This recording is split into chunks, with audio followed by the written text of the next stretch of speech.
Just if you tune into it, right? So, still, cathedrals are amazing. It's architectural value. Yeah, and from a historical context, I mean, Rob and I talk about it. We're walking into a building that's older than our country. Oh, it's older than our government. Yeah. Because when we were in where were we? Church in Bologna. Where can I find your photos? I'm on my Facebook. They should be publicly posted. I think it was in Bologna. In their church, they have a timeline in which they helped establish, a written down modern calendar. Let me look. Look at this. This is the kind of thing we get to see. Oh yeah. Look at that. See that little skylight with the pinhole? Mm-hmm. It shines down on that timeline they have on their floor. Yeah, and it helps accurately measure the calendar. Yeah, I know. Somebody intentionally, right, added that to the architectural design and then executed to a point where you could tell the time. Well, and whenever when you had the money to do that, like the Catholic Church did. True. It's funny because there's a big steak. That was so good. Dude, that discussion had probably 80, 84. This guy here starts reacting to my comments with the steak emoji. It's too good. Well, they bring it out for you to look at it, and they don't serve the steak inside. And they don't ask you how you want it cooked. Oh, yeah, because it's medium rare. If you ask it for any other way, they ask you to leave. Yeah. That's a Western thing, though. Yeah. That, the customer is always right. No, hey. Well, and the guy that owns the restaurant was waiting on us when I ordered a bottle of wine. I ordered some Montepulciano. He's like, I was like, well, suggest something. I'm not paying €85 for a bottle of wine, bro. I'm a poor school teacher, man. I'm not doing that. So 4 of us ate on the that east side of 35. Yeah, 4 of us ate that, and my side dish was the spinach and garlic. Dude, it was equally as good. 100 text messages off of one steak, and then I'm at Costco buying ribeyes, and I knew y'all would appreciate that. This weekend, I'm like, hey, what do you want for lunch? Ethan's like, steak. We're having steak. We're having 1-inch ribeyes for lunch. Yeah. So we're big foodies, man. We're big food. Oh, yeah. We're big picture takers, and that was really good. I got a bite of that. That meat sauce was wild boar. Yeah, that was our steak. Look at that. Perfect. Oh, that's the steak after it's cooked? Yeah. Oh. That's the steak after it's cooked. That looks good. Cut up. That actually looks really good. Yeah, look at how they cut it, and there's no juice. There's no juice. But it's perfect. They seared it perfectly on the outside. Look at that. Simple. So I'm hungry for that right now. That was good. Somebody had some carbonara. So the thicker pasta with the meat sauce was wild boar. Okay. It was a wild boar sausage. Yeah, it's a wild boar sausage. What kind of pasta is that? Do you know? No. Delicious. I'm learning the different pastas. I bought some shirts in this town. I went shopping. Yeah, look, there's nothing left of that. My dogs would have loved that bone. Mm. So there should be a picture of me. Yeah. Oh yeah. Yeah, there's a picture All your of me. Students? There should be a picture of me munching on it. It's not on there. I didn't post that. That was our tour director. That was Lavinia. She's from Romania. She lives in Italy. We have requested her for the next 2 trips. She speaks French, Spanish, Italian. You gave her some Buc-ee's. Yeah, so Rob went yesterday, and he literally mailed off a care package of Buc-ee stuff. Got her a bucket hat, got her some beef jerky, a shirt, and some gummy bears. That's fun. And sent that to her. So you seen pictures on a ceiling that the Renaissance artist has painted Yeah, long time ago. And then in gratitude, you give gummies from Buc-ee's. well, I mean, yeah, put it in Say perspective. equal, It's yeah. Buc-ee's. That's the Hall of Maps at the Vatican. Oh, Those are tapestries. There's a whole hallway full of tapestries. They're priceless. oh man, that's beautiful. How old are they? Hundreds of years old. That's amazing. Because we're walking down there. I mean, I've seen these. I've seen this before. I've been there before. And, as we're walking down, as I'm taking pictures, if I'm taking pictures on the left-hand wall, I walk over to the right to get it in my phone. And as I get ready to take a picture on the right-hand side, I walk over to the left-hand side. So I'm just like walking and taking pictures. I'm just taking pictures as I go, trying to get it all. I left here. Nobody stopped you from taking pictures? No, not in there. I mean, when you're in the Vatican, you can. I mean, when you're doing the Vatican tour, you can take pictures all day long. It's in the Sistine Chapel Oh. that you can't. And I did. I'm an international fugitive now. I did snap a picture of the Sistine Chapel ceiling because we were waiting on a girl from the Massachusetts These group. guys from the It's one Oak of Grove those- taking those pictures. It's one of those you ask for permission or not ask for ask for forgiveness forgiveness. instead of permission. Yeah. Well, I mean, and you can see my head in it a little bit. You can see my head in the picture a little bit. Oh, incriminating. Oh, that's beautiful, man.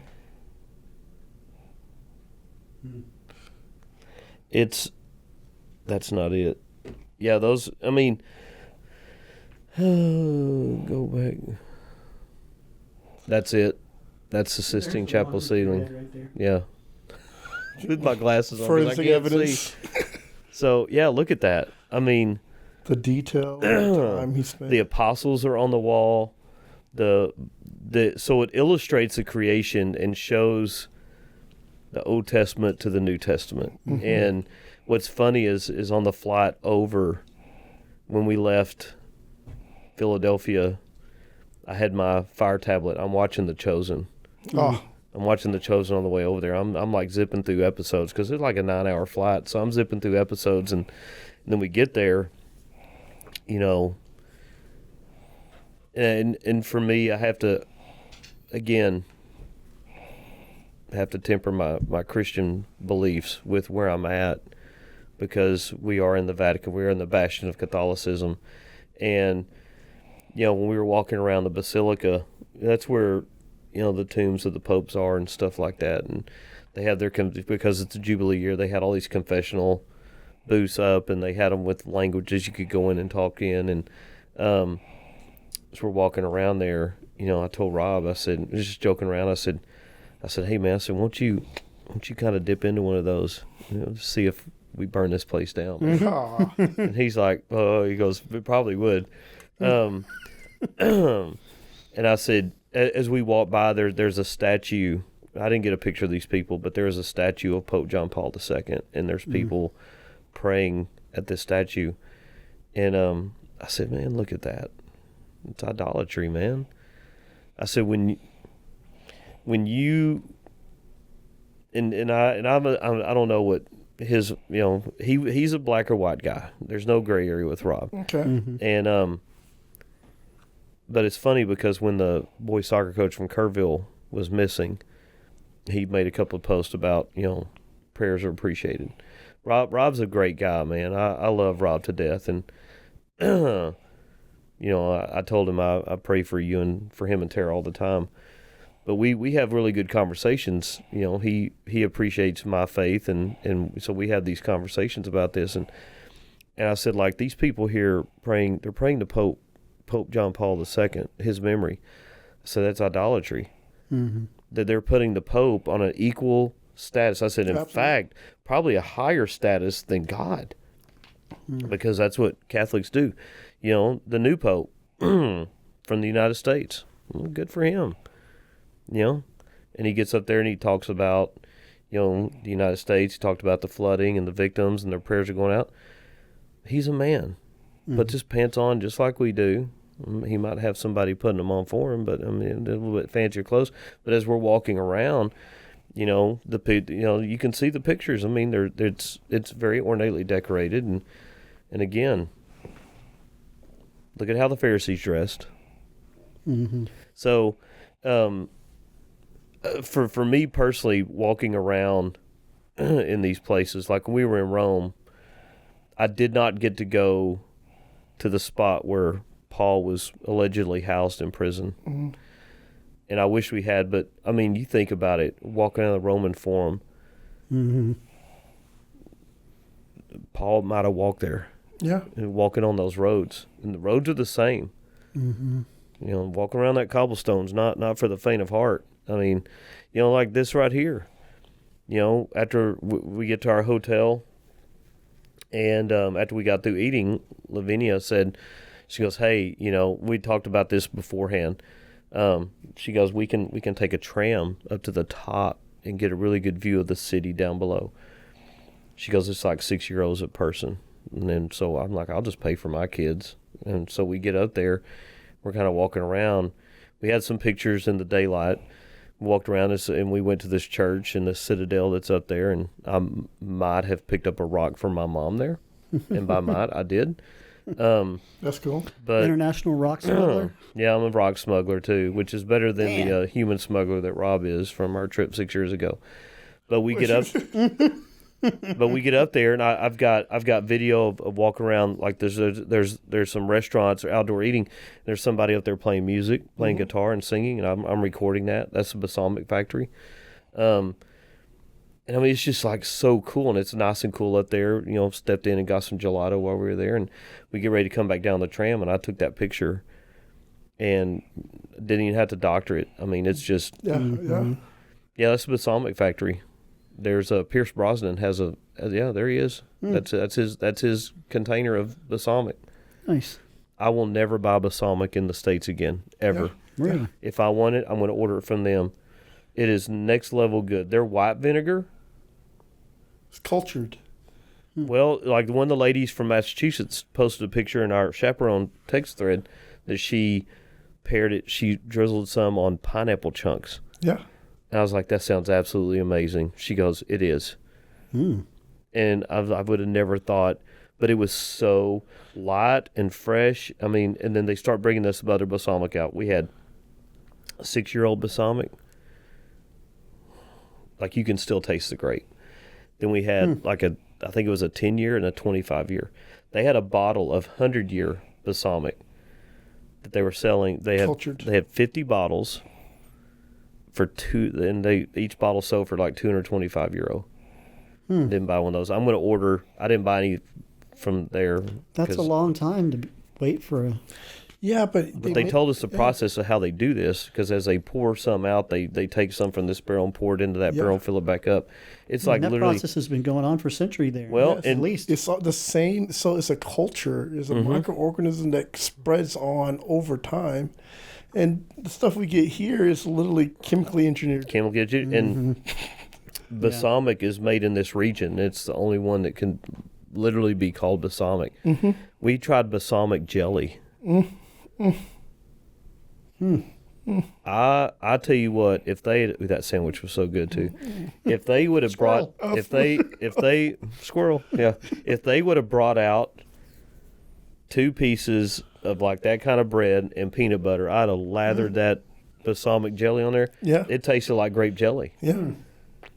But better. So when we tried the 25-year balsamic, it oozed out, tasted just like molasses, but better. Some of the Literally one of the coolest stops we had. Some of the easiest things that we take for granted is like the photos you was talking about earlier. Like you don't have to filter it. In traveling, like there's no billboards. There's no like marketing things. It's normally just picturesque of just people playing the guitar. Here, man, you'll see a concept of a great picture, but then you have to delete every advertisement, every vote for this, every... Well, and that sandwich right there is sausage made in that region. I think it was raw. It was so good. That's the winery. That's where I bought 6 bottles from. Awesome. Yeah, I could have just stayed there. Look at that. Just give me a straw. I forgot to take pictures of our bottles that we sampled. Did you do any grape tasting before? No, we didn't because the grapes aren't mature. Okay. They won't be mature till the fall.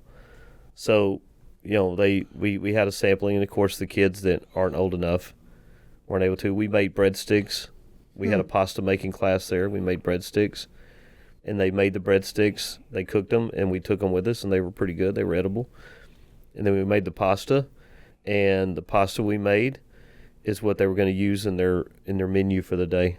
They said the lady told us it was really good. That it was that we did a good I'll job. get that. That was So delicious. basically, they get free labor and you get to make Yeah. pasta. Well, and see the guy, But you get the story though. but the guy in the Straight into the apron is story. the guy in the apron is their chef. And this where we stayed here is down the hill. So the hotel's here, and then down the hill from where we're staying is where the vineyard is, the winery, and that's where the Michelin restaurant is. Yeah, we didn't get to eat there. It probably would have been expensive. That's the food.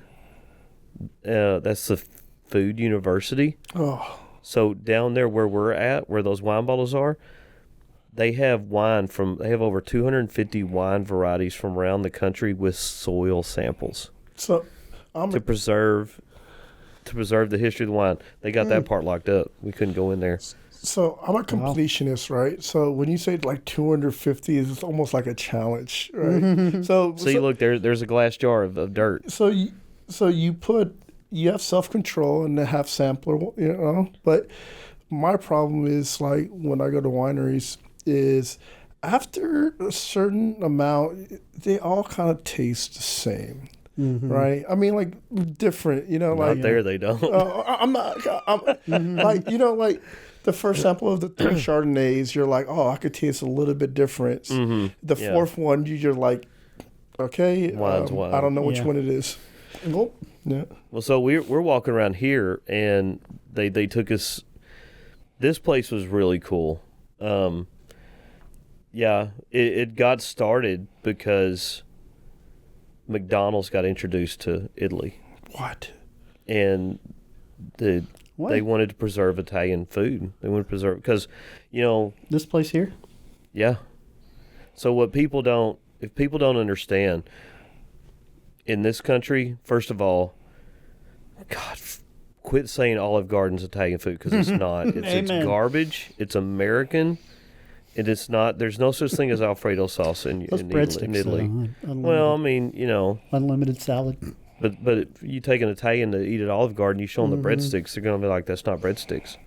Breadsticks Yeah. are like Well, now you can get them frozen. this at big H-E-B. around. Yeah, this big around, and they're about that long, and they're hard. They're solid. Mm-hmm. Yeah, that ravioli was so good. I committed a crime on that. Handmade. But yeah, so they started this place to preserve the recipes and the food of Italy. And food in Italy is regional, like barbecue and like food in Texas Absolutely. is. And the food in this country is very regional. So there's a lot of similarities. So you can get pizza anywhere in Italy, but it's not the same. If you're going to have pizza, you want to get it south. You want to get it in Naples. Okay. I mean, like where we were up in Tuscany around Florence and those areas, it's meat, sausage, the wild boar and stuff like that, and just different areas specialize in certain things, and that's what they're good at, and that's what they're known for. Yeah, those raviolis were next level. I think we were going to eat like an hour after this. I gobbled those up, man. I was like that Green Goblin in Ghostbusters, man. I was tearing those things up. What are they stuffed All right. with? Traveling is a free. That's in Turin, yeah. Is a free pass to gain weight though, right? I gained 7 pounds. I've All right, already you dropped. did I've already good. dropped 4. All right, cool. Yeah, I mean, oh yeah, those were Oh yeah. those are called penguins. It's chocolate gelato inside that chocolate shell. I eat 2 of those. How's it not melting? You eat them quick. They bring them out Yeah, quick. yeah. I ate 2 of those and did not feel guilty about Well, it. you had 2 hands. Yeah. Double fisted. Yeah. Also, like the weather over there is different. Like Man, it was hot. Yeah. God, it was hot. humid, hot. Yes. Okay. Yes, Yeah, because over summertime. the last 2 years, our trips have been further north, and it's been cool. You could wear a pullover. I'd wear my little toboggan on my head and my skull cap. And this year, man, we could drink lots of fluids during the day because, they had those fountains that are everywhere. You can refill it with water. But we get back to the hotel and you go use the restroom, you look like you're dehydrated, when you urinate because you're sweating so much water out. And you're peeing out all the sugar. Yeah. Oh, those were so good. Yeah, I ate 2 of those. They brought out some candy. I had one of those. I don't even remember what was in it. Oh, man. Yeah, look at that. Chocolate gelato? Look at that, dude. That's calling my name right there. I'm just going to tell you, I feel bad that you guys did not get to have one of those. And just for the record again, I had 2 of those. Sorry, not sorry. This is our walking tour in Torino, our food tour in Torino. Yeah, we went to a market. Nice. Yeah, that's the blue cheese we had. Amazing blue cheese. But interestingly, Rob loves blue cheese, but that wasn't his favorite cheese. There was a different cheese that they gave us. It was really smoky but I mean, look at this, man. They got this meat everywhere. We were when we were it's already cooked for you. I'm just staring at this stuff. Rare. And it looks redder than anything. Oh yeah, risotto.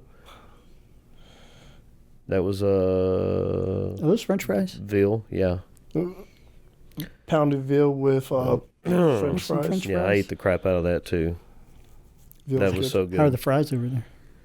They're actually really good. I love because they're fries. like And healthy. they're wedge fries. Yeah, but that right there, for people that don't know what risotto is, have never had good risotto. That is the absolute best risotto I've ever had. And I come find out that we were in Venice last year on the island of Verona has literally like the world's best risotto, according to Anthony Bourdain.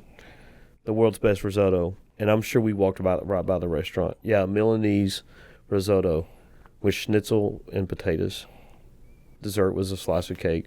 Do I even have a picture? No, I don't. I guess I gobbled it up. So, being a foodie, right, you try something somewhere and then you go find somewhere else that has a little bit better. You kind of like set the standard. Yeah. But like look at the cheese, man. like in my experience, Tomatoes. it's arugula. like competition breeds quality, right? Mhm.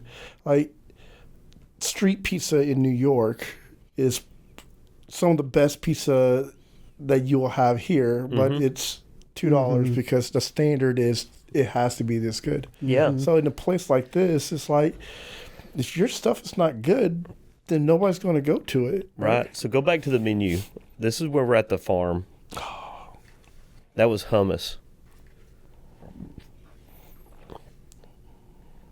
These people were so friendly. So we sit down after we toured the farm. We got to see some cows, and we toured this building, this house that. So the guy that owns that farm, he's a big history guy. Man, he loves. Look at that cheese, man. And that was an onion jam. That was our dessert. I don't know what that was in there, but it was good. Onion jam. So there's that's the house we got to tour. He's got all these antiques and things that are in there. That house is older than our country. Is older than the United States. So we're walking around there. Again, we ate outside. We're sitting down, and the guy. Is this y'all's table? Yeah, the owner walks up with a wine bottle. Sir, would you like a glass of wine? It's rude. Not to tempt me with a good time. It's rude to say no. Yeah, those are some old guns. I'm not going to say no if you want to pour it up. Those are flint. Those are flint guns. Yeah. Nice. He's got swords, and so he knew his history because he's in there talking about Amerigo Vespucci, Okay. the explorer who's credited with naming the Americas. Not Columbus. Wrong way Columbus. Slave trader. I always like to throw that out there. Every room in that house had its own fireplace. You have to. There's no. Yeah. And then these murals are on the wall. And then there's a water wheel on the outside. Look at that, man. And it was warm that day, and we were in there sweating it up. There's a water wheel that they used to power power things on the inside. And there's a little creek in there. Still functional? Yeah, I mean, it still works. It's not for decoration. If they let the water run through, yeah, it still runs. There's some baby cows. Future steak for you. Veal waiting to happen. There's the baby cows. Yeah, and it's like an old school dairy. Oh, look at those cheeses. That's the cheese that they make on site. Yeah, we had a little bit of that. That's on that plate that we had. Wow. And the cheese that they make is just for them. Yeah, we have. The food was so good. That's in Cremona, the food vendors. Look at that. I mean, just dried meats everywhere. I mean, look how red their beef is. And these trucks. You mean it's free of all those chemicals that we put in Yeah, here? so go to the next picture. I want to tell you how these trucks are set up. Even This truck is all in one. So when they pull up, they open up everything. This is all part of the truck. Look at it. It's all part of the truck. The cab converts into something else. They close it up. There's Rob. And we're walking around, and that's just one whole truck. Cheese and meat. So, Yeah. James, you said like all Look the at that. preservatives and everything else. The thing is, majority of those cows are related to each other. Like, if you were to get a burger anywhere here, it's like 19 different cows. Yeah. Right? So they could have fresh meat here. Yeah, and they know where their food is sourced. Yeah, and what they ate. Yeah, that's a good point. I didn't think Yeah. about that. They just We throw went it all into that. together. We went into that church. It said no pictures, but we took pictures. Fugitive. Scofflaws, man. It was so cool, and that's where they had the market. That's Lake Como. We drove by there last year. Como was very interesting. Oh, look at that. I had authentic gelato. So I'm a gelato snob. I won't buy gelato from those vendors where it's just sitting out there and it's like brightly colored. I get it. They serve them in the canisters, like we have. When you make homemade ice cream, it's so much better. Why does this look familiar? Where is this? That's in Cremona. No, that's Lake Como. Yeah, I took a picture of that church. We walked around there, and this was our first day in country. Oh, I had a sandwich with flatbread. Look at that, man. That's I can just see how you criminal. gained the 7 pounds now. Yeah. Every other picture He is sent food. that picture in the group. I was like, oh, man. And I had artichoke spread in there. So There's my raspberry and dark chocolate gelato. We should have eaten before this. So, Look at that. how long were you gone for? Because I swear I talk to 12 you days. every day. We left on the 23rd, Monday the 23rd, and we came back on the 4th All right. of July. Yeah, you bless us with all these pictures and conversations, man. It almost on like you weren't gone. And on my Facebook page is our meals that we had at night. I have a picture of the menu, and then with our food, and then the food we ate at lunch, and we had. Let's see, I had carbonara one day with really good pork cheek meat, and then I had cacio e pepe one day. This is when we when we walked out of the Vatican. I was a little steamed that day. So Italian food's still your favorite? It won't be for about 8 months. No, Spanish food, Okay. because you get the best of both worlds. Okay. Like Spain. And in Spanish Spain, food? yeah, and in Spain you get paella. Yeah. I can see it. So we'll be back there. We'll be back in Barcelona next year. But So- it's the same thing what you're saying earlier about the regions, like simple as pizza, as ingredients here. We're so convenient. They get it from wherever, but like they serve you what they have, and what they have is what they're growing. Mhm. And yes, it tastes different, and we like it. Eat Well, it. and- yeah, and they they don't serve pizza. They don't serve pizza sliced. Yeah, that's where I'm. I just got it queued up whenever you're ready to So get there. we're in Turin, and we have a little bit of free time, and so we let the kids loose. And I had noticed this canopy with these Palestinian flags, and there's what you don't see out in front, was this large Palestinian flag on the ground that's getting wet by these fountains. So we're walking around and we decide, it's hot. It is blazing hot. And I told, see the guy sitting in the chair, he's wanting to get animated. So we walk over on this side street to get some drinks. Okay, we got some Aperol spritzes, and I think I had a beer or something like that. And so I said, man, I'm kind of curious about those people. I'm curious about those people. But that canopy. I said, I think I'm going to go talk to them. Mm-hmm. They're like, no. I said, yeah. So I'm going to drop some knowledge on them. So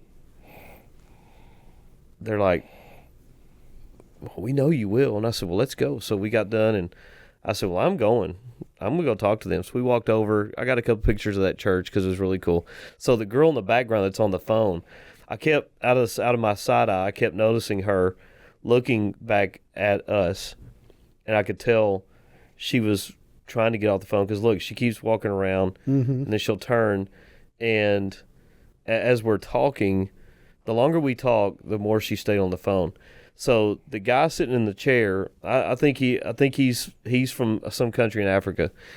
He starts getting, because I asked him, this is what I asked him. I said, so what are y'all doing? I see these Palestinian flags. What are y'all doing? Oh, we're here to bring attention to what? The genocide. What genocide? That's happening over there in Israel. I said, oh, you mean what Hamas is doing? And they're like, no, what Israel's doing. I said, oh, so you're talking about the war. Mm-hmm. And this guy starts getting animated. And I asked them both a question. I said, so y'all tell me, when has there ever been a Palestinian state? And both of them said, never. I said, okay. So this guy starts getting pretty demonstrative, and he said, well, they're killing people. I said, well, they're killing people too. I said, it's unfortunate innocent people are getting caught up. I said, but that's war. Yeah. I said, this isn't like the Middle Ages where, innocent people were somewhat protected. They go hide in the castle, and, the effects and the brunt of the fighting was done on the knights. I said, this is a little bit different. I said, but when you attack a sovereign country, they're going to retaliate. And I said something about Hamas, and this is what he tells me. He goes, I have evidence that Israel created Hamas and is funding Hamas. And I was like, well, show me. He's like, I don't know you. I said, well, my name is Daryl. I'm from Texas. Nice I have a degree. I have a degree in history. Very neutral guy. Very neutral guy. So I have a degree in history, and I teach world history. I said, and if you have evidence, then you must be the only person on the face of the earth that has evidence that Israel created Hamas and is funding them, when Hamas was not. I mean, like Hamas is in Libya, it's in Syria. Hamas is a terrorist cell. I said, I'd venture to say that Hamas, well, there's Palestinians in Hamas representing the Palestinians. I said, Hamas is a terrorist organization. And he goes, well, why would I tell you anything? And I said, I think if you have information that proves what you're saying, I said, I think the rest of the world would like to know that, because that'd be a pretty interesting dichotomy that the people that were created by Israel attacks them. I said, or maybe you're just full of crap. You don't really know what you're talking about. And so she stands up, and this is I'm listening to her talk, because I asked her, I said, so are you ready to go to Gaza? This is where I asked her, like, are you ready to go to Gaza? She goes, well, they're fighting over there. And I said, let me tell you something. I said, I looked at him and I said, you would be okay. I said, but they would kill you. Mm-hmm. The moment you set foot on the ground in the West Bank, Hamas would kill you. Yep. I said, look at your hair, look how you're dressed, and your nose ring. I said, I don't understand people that will stand up in support of a terrorist group. I said, again, you guys have mentioned Hamas. I said, what's happening to the innocent people over there is tragic. I said, but Hamas captured Israelis first, innocent Israeli people. I know someone back in my home state who knows people that were caught up in all that. And so we talked a little bit more, and I knew where this conversation was going. He finally calmed down, and I said, look, I appreciate the conversation. I said, even though y'all are wrong, I said, I don't think the Palestinians or Hamas would appreciate you guys having their big flag out here on the ground getting wet. I said, that's disrespectful to Palestine. Let's go ahead and let's go back to the statehood. I said, if you really want to blame somebody for these problems, blame the British, because when they were in control, that it was known as Palestine, and when they left, they let the power vacuum, and the UN came in and partitioned Palestine into different segments to where Palestinians are here, Jews, the Israelis are here, and this, that, and the other, and because I asked him this question. I said, LGBTQ people, how are they treated by Hamas?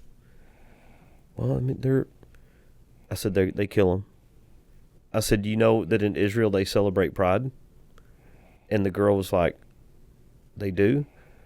I said, you might want to go back and read. You might want to read a little bit more before you set up a canopy in the city of Turin in front of this church and talk in support of a terrorist group.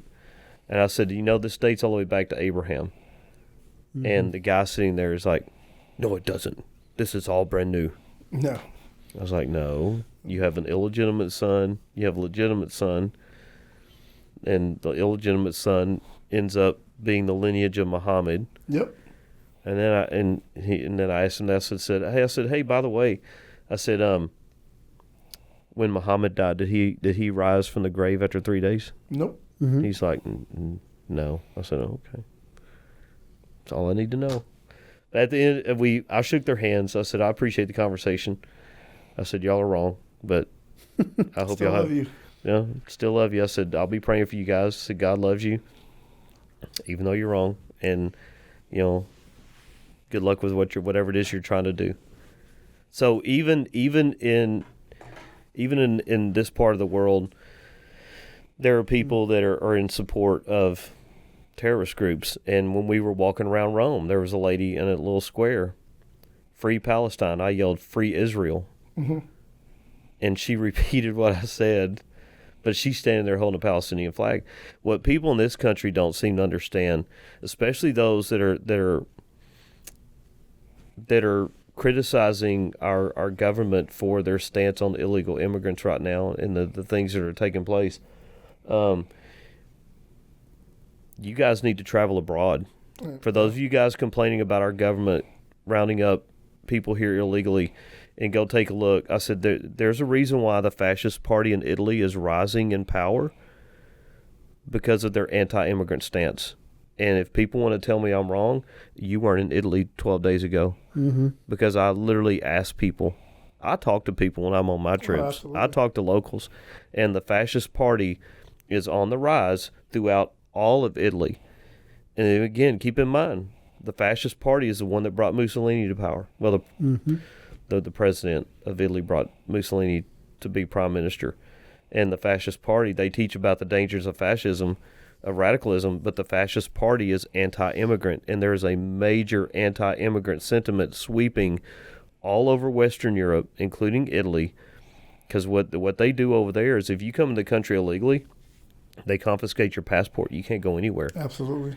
Yeah. You're stuck, and then you start working in these jobs where you're selling illegal trinkets, and you're out there begging and stuff like that. And but more and more people in these countries, it's happening in Spain, it's happening in France, it's happening in Portugal, Belgium, anywhere where that there's illegal immigrants. Because look where Algeria is.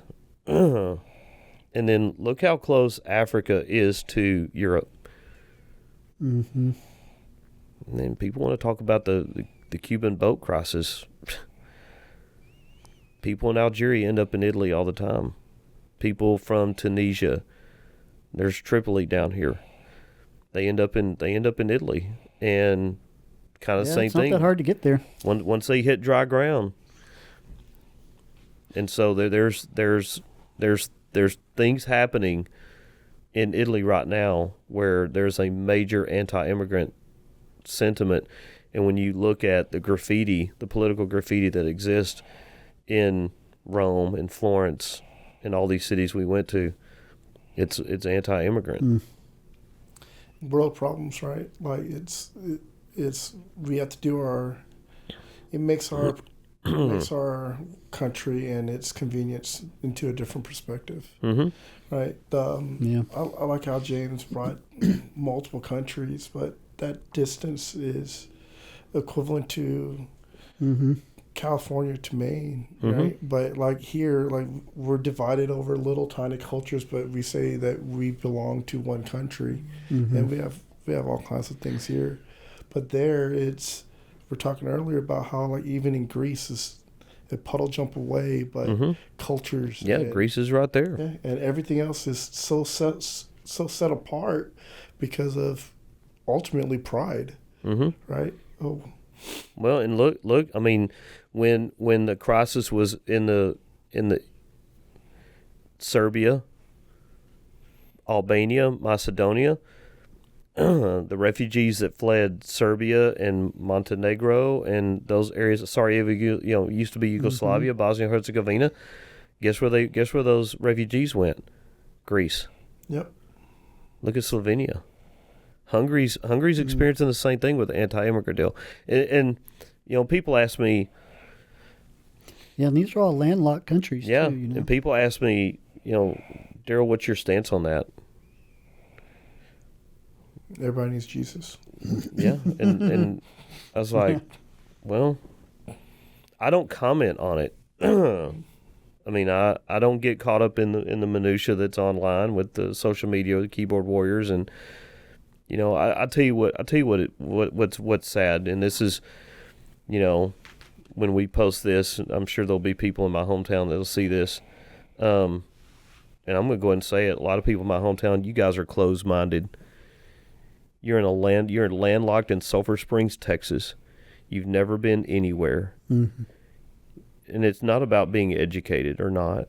It's you put out there, I'm guilty of it in the past, you put out there about God and Jesus and your actions or anything but that. We're supposed to love everybody.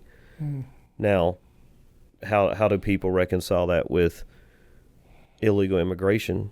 Okay, well, put yourself in their shoes. What would you do? If you're in Mexico, or if you're in Honduras, if you're in Venezuela. Oh yeah. I mean, how bad was life under Hugo Chavez? Absolutely.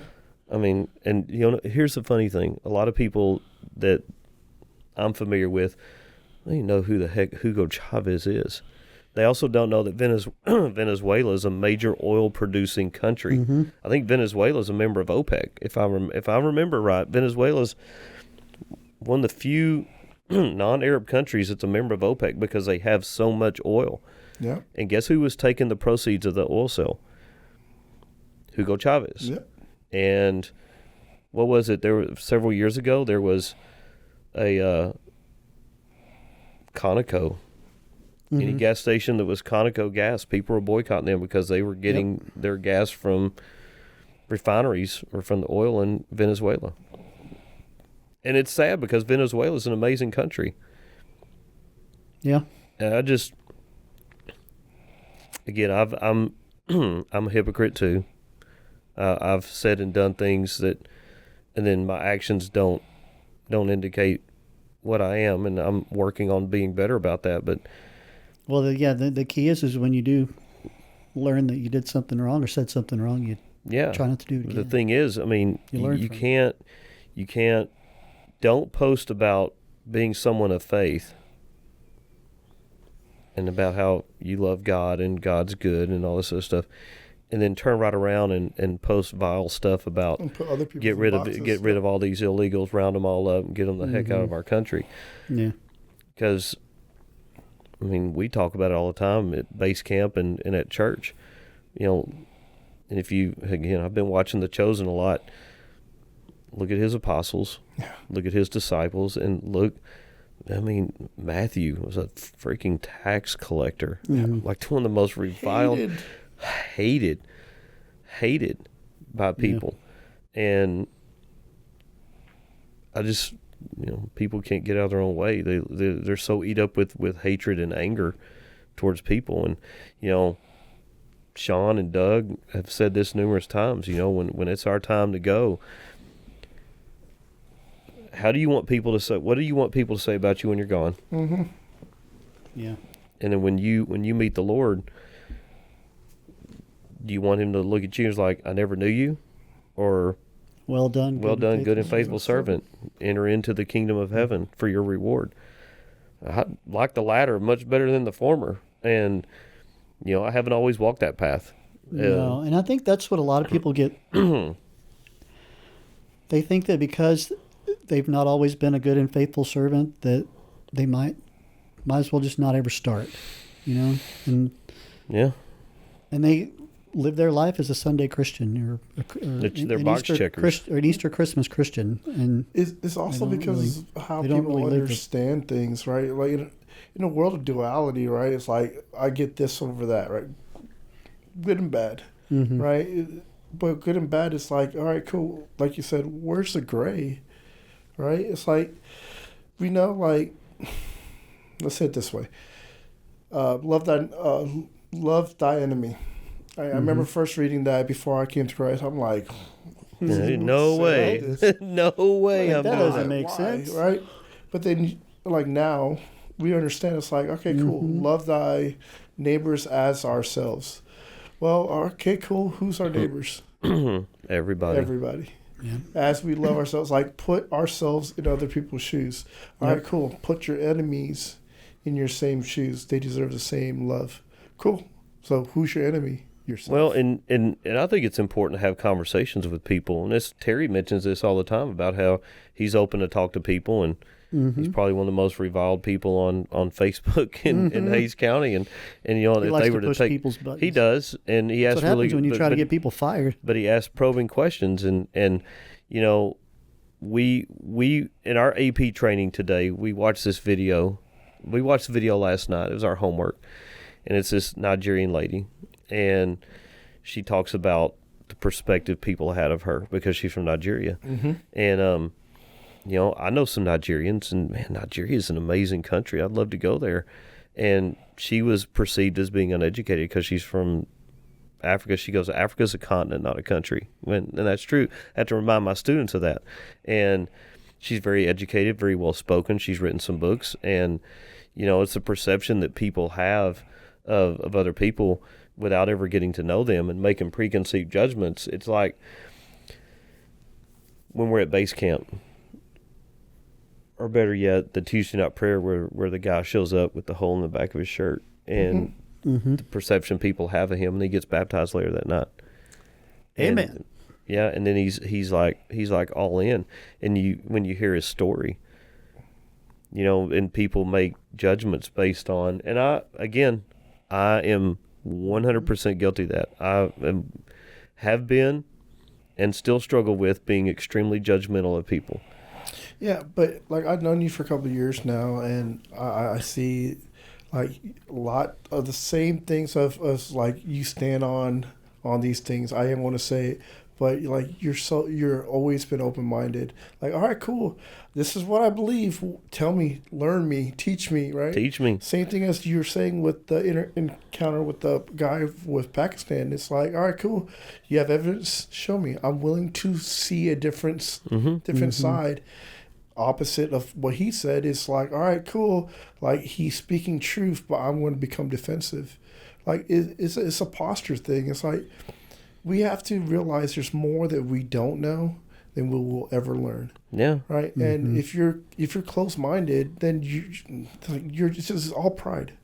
Well, and I don't mind being wrong. I don't like to admit when I'm wrong, but I think that's probably been an area. I've learned to not. It doesn't bother me anymore because that just means I'm learning. Yeah. And that's kind of the place. I wouldn't have these kind of conversations with people because I didn't want to wanted to come across as I didn't know enough, Right. or I got it wrong. But then I realized that who cares? You know, that's the how. only I person's mean, opinion I care about. when you have discussions with people, that's how you learn things. Well, and it's like, you know, I love my mom. it's good to be but wrong. Mom will, what happened on this date, or who did this? I'm like, Mom, I don't know that answer. She's like, you have a degree in history. You teach but we can history. look it up now. I can tell the story. But, like, and sometimes, like, whenever I reflect back on me personally, and this is something I'm working on, is being more familiar with scriptures. And I've talked to people that are in their faith, and there's like, I always want to testify to people, and I want to tell them, but if they start asking me about scriptures, and like, I struggle with that, and I'm like, well, you can always look that up. Right. Pull out your Glow Bible, and you can look that up. Absolutely. I'm always extremely right now. impressed with people that can quote scriptures, and I'm not even talking about pastors. I mean, like when I listen to Granger Smith, he's spitting out scriptures, and we have guys, Jason Frick. Man, Oh, yeah. he's amazing at it, and we have some guys at church that are so good at doing that. They can throw out the scripture, and they can say the scripture. What I've learned to reconcile within myself is just because they do it doesn't necessarily mean I don't know the Bible. No, absolutely. Because I know the Bible. I've read the Bible through 2 or 3 times, but I also know what the teachings of Christ are, and what God, how God expects me to be. And if I go through my day and I'm not exemplifying that example, then I've got work to do the next day to be better, and that's what I strive to be, is to be a better version of myself. I would say that now, at the age of 54, it's probably the calmest I've ever been. Yeah. In terms of my anger and resentment and and even disappointment in myself and the mistakes that I've made. And it's like, because it's real easy to look at this whole list of mistakes. But then to turn those into positives, it's like, man, look at what I learned in that, man. Like a year and a half ago, when we started Tuesday night prayer, my first thought was like, you guys, I love hearing these stories. I've been praying for a while. Like what is this like? I was the same way. I'm like, praying 1-on-1. I coach soccer. I'm not going to that. Yeah. So we go, and like I get to share with you in base camp, because I see you like a couple days later, and we go and we get to pray with each other. And man, Coach has a heart for this area. Okay, cool. I'll add that. Oh, James, oh man, how he glorifies God in this thing. Because we're all show humility, and we're open-hearted to learn that, hey, we can always get better. But that attitude of like, oh, I know how to do it, so you don't go. You can't grow, right? If you don't go, you can't grow. Yeah, it's all pride. Put that on a T-shirt. Well, and I remember you said, and this is before I really started going to Tuesday night prayer, because I used to talk myself out of it. You said, you made a comment at base camp one time, Tuesday night prayer is the most important service of the week. I'm like, man, this guy. What does that mean? This guy's been sniffing glue on the job site. And even he didn't believe it at first. Yeah. Well, and I thought, man, what does he mean? And because I wasn't going consistently, because I'd drive home from Seguin. Yeah. I'm halfway Well, it's home. easy too when you're I'm like, tired. man, I'm not going. You're going. You're not going. I'm going. Not going. I get home, take the house hippos out, walk them around. It's like, I'm going. And I go sit down on the couch. I'm like, I'm not going. And I was like, I've had that same I feel like conversation so many times. It's like Cameron Fry in Ferris Bueller's. He's going to keep calling. He's just going to keep calling. And it's just, you're revving the engine. You like start hitting your head on the steering wheel. And I was like, and for me personally, it was a major conviction, because I could hear God tell me, I need you there. I need you there. Yeah. You need to go. And I think it was the last time I talked myself out of it, and I stayed home. And when I got to base camp, I felt guilty about it that Thursday. And I think it was in my drive home from school one day, and I literally heard God telling me, like, I can't put you in the rooms I need you in until you start doing this. I need you to be obedient. And, and again, I tell people, if you haven't been watching The Chosen, Yeah, I mean they take some liberties with the story that they're telling, but man, there are some things in there. Like when the apostle that the disciple that has the limp, he doesn't heal him. Thomas. Yeah, Thomas, and he goes, but man, what a testament to your faith that you have not been healed, and yet you keep doing these things. Yeah. And I'm like, I don't know how people can not watch that and not just get like super emotional about it. You say like guys like Jason and Will and like even Kurt, like their retention of the verse and whatever. Me and you studied, and like we have different gifts. That's the reason why I brought prayer up. Okay, we worship our face off of each other. I know where you guys sit. I look for you guys on the cameras, right?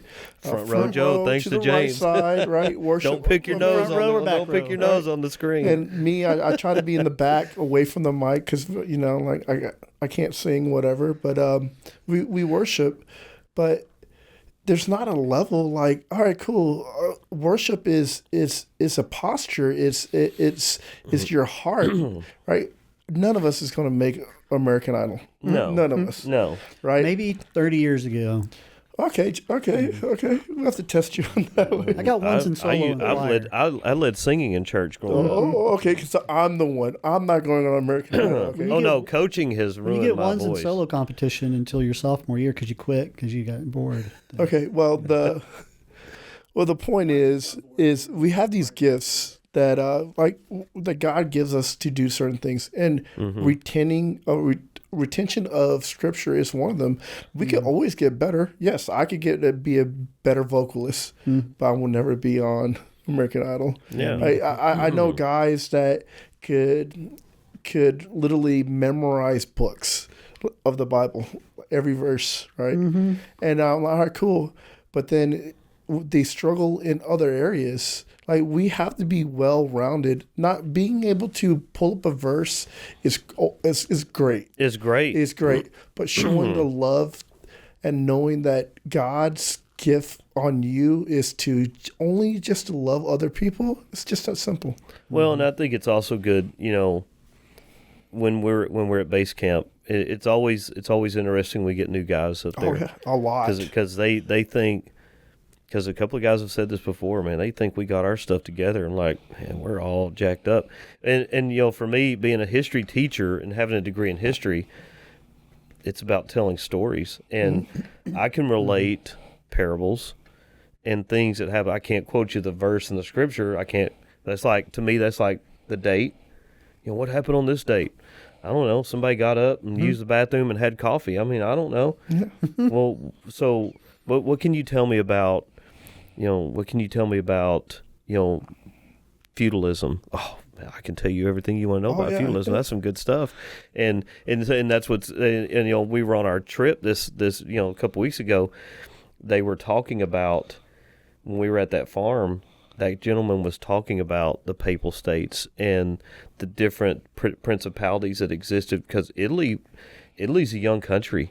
Yeah. People don't realize this. As a unified country, it wasn't until like the 19th century that they were unified as one entire country, because you had the Papal States. So after the Western Roman Empire collapsed, you're going to a little history lesson here. After the Western Roman Empire collapsed, you have the Eastern Roman Empire that becomes Byzantine, and then you have the Western Roman Empire crashes because the split wasn't done equally financially. So when they did, people fled to the countries, and so all these little pocket cities that are outside of Rome and outside of Florence, that was Minoralism, and they were all independent. They all had their own leaders. They all had their own kings, queens, whatever. And then it wasn't until the 19th century, I think it was like the 1830s, maybe, that Italy was finally unified under a common ruler, because it took somebody pretty extraordinary to be able to do that. And so Italy's still a very young country. So when we talk about that in my class. So whenever this guy's talking about it, my students kind of turn and look at me.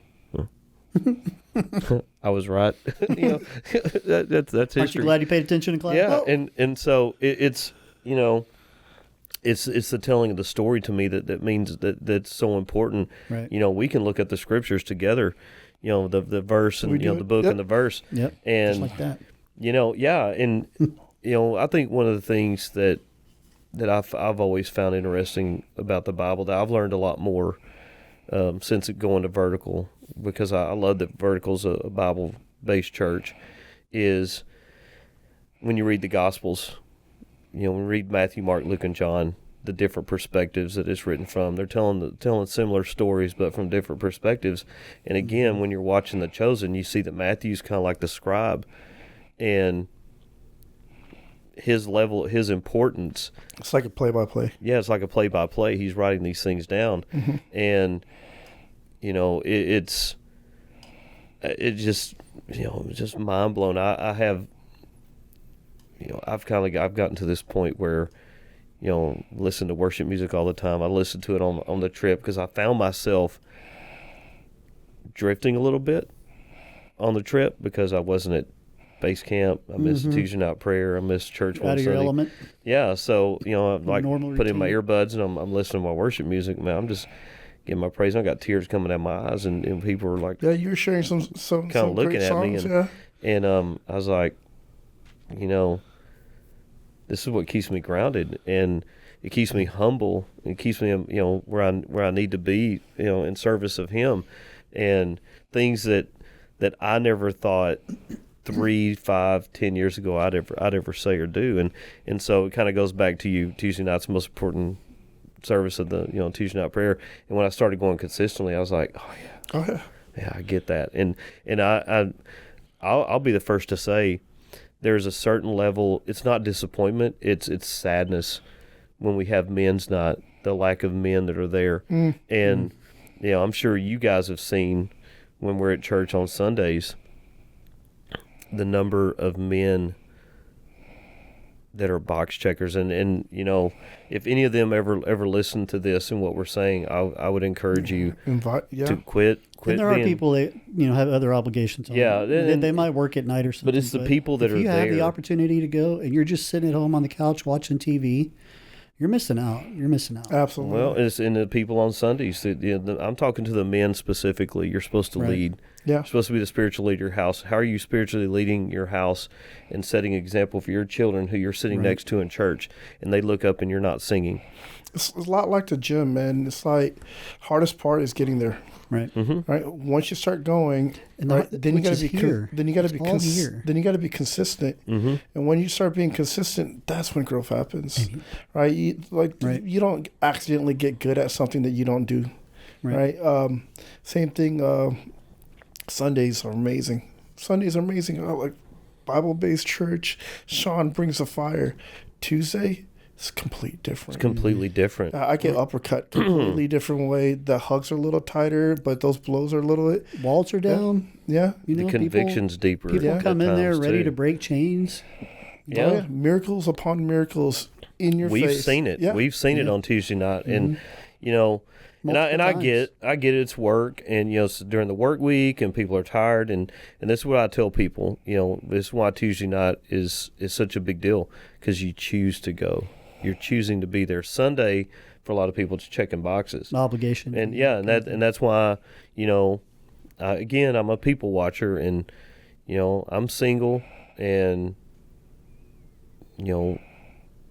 talking to somebody and really want that relationship to work out. And for me, the thing is, I want us to go to church together, and Amen. I want to be a part of that. And I've already told her, I said, I'm a front row guy. I like sitting on the front row. Thank you, James, for that. It was an accident. I walked in one time. I was like, hey, come sit on the front row. I was like, come on, because you were always sitting in the back. Okay. I was. And I'm like, Daryl doesn't. You're like back there by yourself, or not by yourself, but kind of by yourself. And I'm like, Daryl, come on, just kind of doing my own thing, and interacting with people as I it's a lot of fun up front. It's a lot of fun, and I will tell you this. Man, I missed you. I missed you guys while I was gone. I mean, like when I saw Kirk on Sunday. Oh yeah. Man, he got the best hug. Man, I got the big hugs on Sunday, and it's funny because, whenever I was explaining to some people on our trip about our text group, the Oak Grove, and when I talk to people about this group, Yes. and they're like, there's like 32 guys in the text thread For now, and it's growing. I Keeps said, growing. and eventually somebody with a green box is going to get put in there. It's going to ruin the whole He's thing. gonna jack it Michael, all we up. almost let Michael in. Yeah, we We're almost holding let off. Michael in. Holding off. We're Yeah, it so was close. close. We love you, Mike, but We We'll love have to you, create Mike. a signal account. But it's the way. And again, I've never The green box. the green box. I've never been around a group of men that are this vulnerable and are willing to just open up and share so that other guys can grow from it and just basically open up that door to like say, hey, it's okay. And you know, and I'll say this, you know, Dakota, whenever you hear this, okay. Dakota, I'm so proud of you, Oh, brother. absolutely. I mean, since you joined the Oak, since you got put in the Oak Grove text group, your growth Oh, yes. and your level of vulnerability has been encouraging to me. To everyone. And I had no idea, you know, the things that he's been going through. So, man, you know, Dakota, I'm super proud of you, brother. I love you to death. So while you're in the middle of something, right, you don't really see it because the obstacle's so close in your face. Right. But being a different perspective and being able to see growth, you're right on. I saw we're all there on Tuesday, right? We all got to pray with Dakota the next Tuesday. He's a little bit more open and vulnerable on the chat. Last Tuesday, right? I got a chance to be on the camera. I scheduled somebody, didn't show up. It's no big deal. And I'm on the camera downstairs, and Dakota's in the back worshiping, just hands free. And I know Dakota for years. Dakota's like the back and forth worshiping, you know, like, okay, I don't feel the beat. He's in awe of God. I was like, oh man, yeah, that is encouraging to all of us. How, and I don't know the backstory, but that Tuesday night, Powerful. where Sean called him out. Oh yeah. Yeah. Let's keep it real, yeah. I'm like, because I'm sitting there and I'm sitting by, I think I was sitting over there by some other guys, and you know, and Sean just looks out and just says Dakota, and I was like, And that was the beginning of his healing. Right yeah. When And we I prayed for him. don't know if Sean, if they'd been talking or if Sean, because I saw Sean earlier had said something to him and kind of hugged him, but damn man, he gets up there and starts talking, and he's like, just like looks him right in the eye. Truth, He had me man. crying. At the end. And, Yeah. you know, and then he talks to the guy, you know, with the torn shirt that got baptized, got his hair cut and everything, and Yeah. you know, I left early that night because my daughter You know was where he's coming at over. right now? Michael. He took his trolley to Kerrville. He's in. I saw them leave Yeah. the other day. Yeah. They left. They went Saturday, didn't they? Yeah. Because I went to the grocery store. I went to HEB on Saturday, and as I'm driving home, I see this trolley pull out Yeah. on that's that him. on that road. That I was was him. I'm like, man, who the heck has got this trolley over here? Yeah. So him, Tim, and Jason and his wife went to Kerrville. Couple of them returned a little earlier on How did he Sunday. get that trolley? I don't know. We got to ask him. It's his ice cream trolley. Yeah, But he sells ice cream so out of it. what he's doing right now, he's in Unreal. ground zero, serving ice cream and sharing the gospel. He's on Just fire, dude. loving on people. And man, the dude he's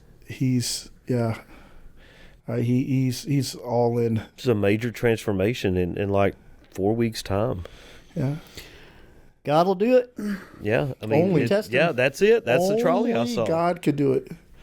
That's crazy. I didn't realize that was his.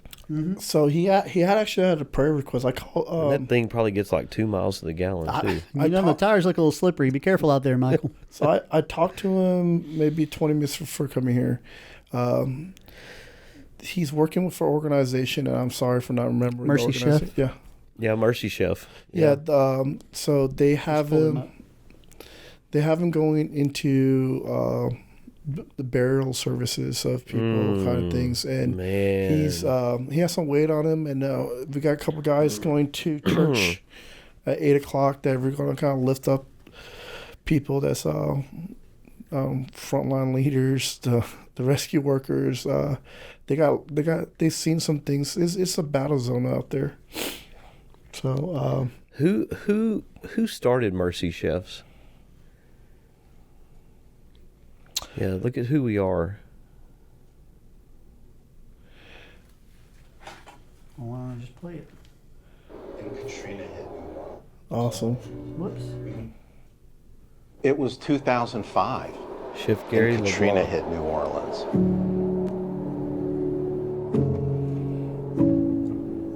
And I saw a city that I called home for 20 years while I worked in the hotel restaurant industry become chaos. I was compelled to do something to help. And all I could think to do was what I had seen my grandmothers do my whole life. Just they love. fed people. So I went and volunteered as a cook, doing the only thing I had a skill set that could help. I worked for 2 weeks as Using hard his as gifts. I could. And I got home and I That's began all to you have to reflect do. on what I had seen. And I That's all. became We all have a disturbed unique gift. and by the he's using quality it. of food that I saw served. It wasn't professionally done. There was no passion in it. It wasn't prepared in a way that met standards of sanitation. I thought there was a better way to feed people that had just lost everything. Amazing. So less than a year after Hurricane Katrina, my wife Ann and I founded Mercy Chefs. Well, and he's got his thing. That chef from Spain, Chef Andre, has his thing where they go into disaster areas doing similar things. Then he goes around the world. Chef Andre does. Then this is just.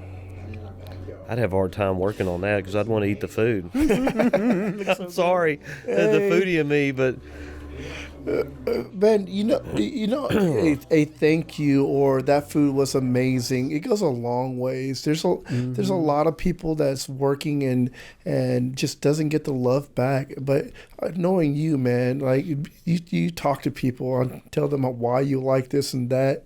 That goes a long ways. yeah, I mean, I've always been a big fan of Chef Andre's, and just because his food looks amazing. But I watched a show that he did where he took his daughters back to Spain because I don't think they'd ever been back to Spain. He took them back to his home region. He talks about the food of Spain and the different regions of it and why he does what he does with his organization to help people in need. I mean, he's been to Gaza. He's been over in Israel. They've been feeding Israelis. They've been feeding Palestinians. He's like, I don't care what your political affiliation is. If you need food, we're going to serve you food. Yeah. And what's funny is there's people like this guy everywhere. There are people. I'll tell you what, the barbecue community in this state has risen up. There are people that drove there with their barbecue pits hooked up to their trucks and in their back of their trucks to go and just cook for people that have been displaced, cook for the workers. I mean, I can't imagine the people, the rescuers that are out there, the things that they're seeing. Oh, I mean, the guy with the Cajun Navy today was on, I think it was on MSNBC, he was talking about he found a Bible on a tree stump from one of the girls and saw her highlighted scriptures and the notes she had written in there. That's heartbreaking. And then people want to make it political. Yeah.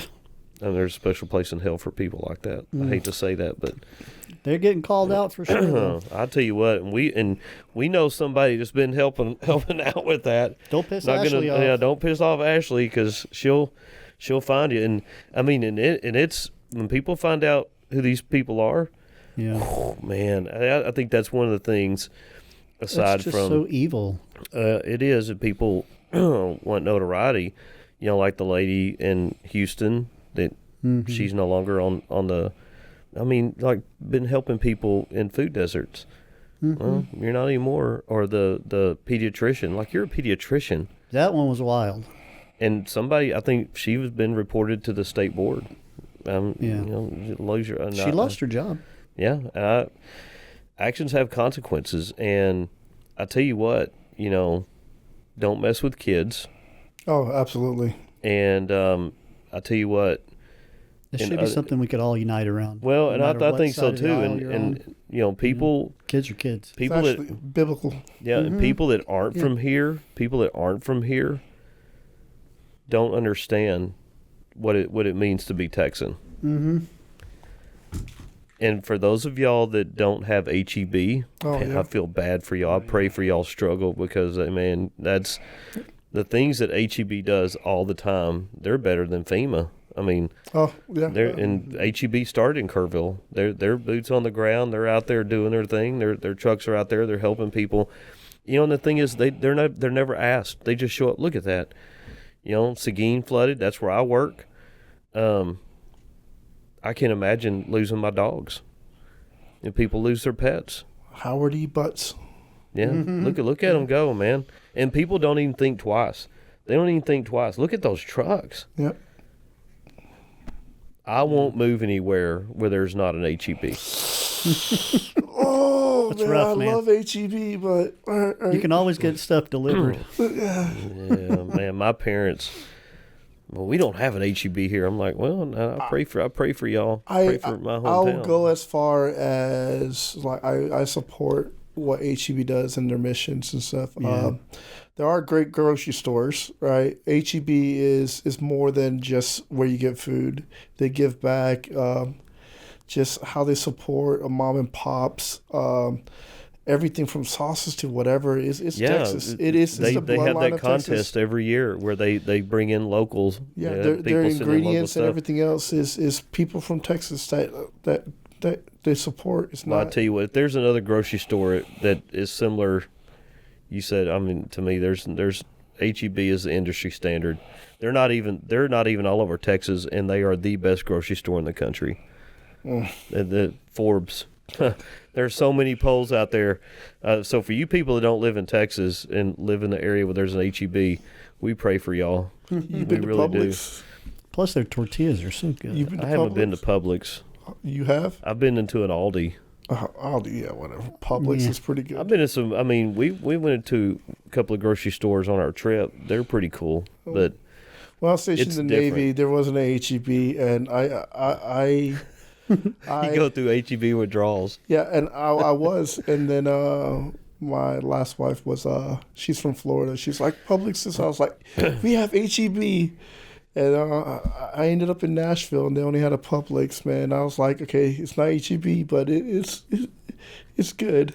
They do so many things well, and I've had a lot of students work there.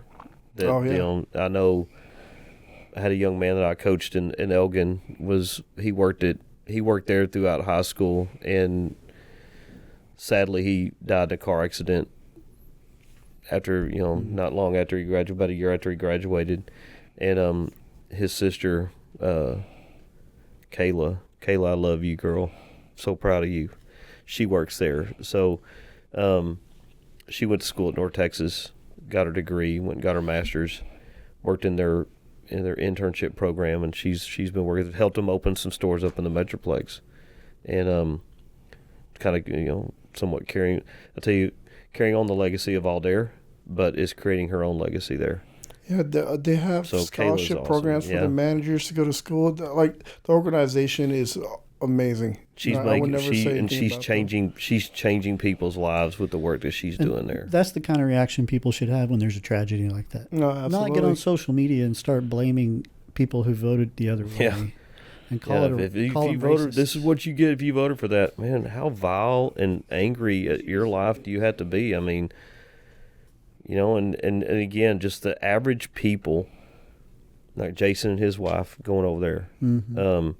And you see, I know whenever the floods hit Wimberley, Crystal and I, we were off school that day, and she's like, hey, we're going to go down and we're going to volunteer. So we headed down to the Ace Hardware, and while we were waiting to go, I'm over there cooking hot dogs on the griddle, and doing what I could for the emergency workers. And then they told us, go, hey, we got a place to send y'all. So we went down off River Road, and I've never seen destruction from a natural disaster like this. And I've seen tornado stuff, and been down the coast of hurricanes. After a hurricane, I've never seen anything like this. We went into this house, and this is what we were told: be careful what you pick up, because there will be water moccasins. The mud is extremely fine, and it will get into every part of you will throw your shoes away. And we walked into this house with this lady. We were helping her move stuff out and clean stuff up. She had a bunch of girls that were there for like a bachelorette party, and they got out just in time. And this lady had been using her house as like an Airbnb, and she didn't know what she was going to do. I don't think she had insurance because she's like right there on the river, and to drive there today, if you go down off River Road there in Wimberley, you still see the impact. It's like 15 years later, and it's crazy. Man, this weekend was really busy.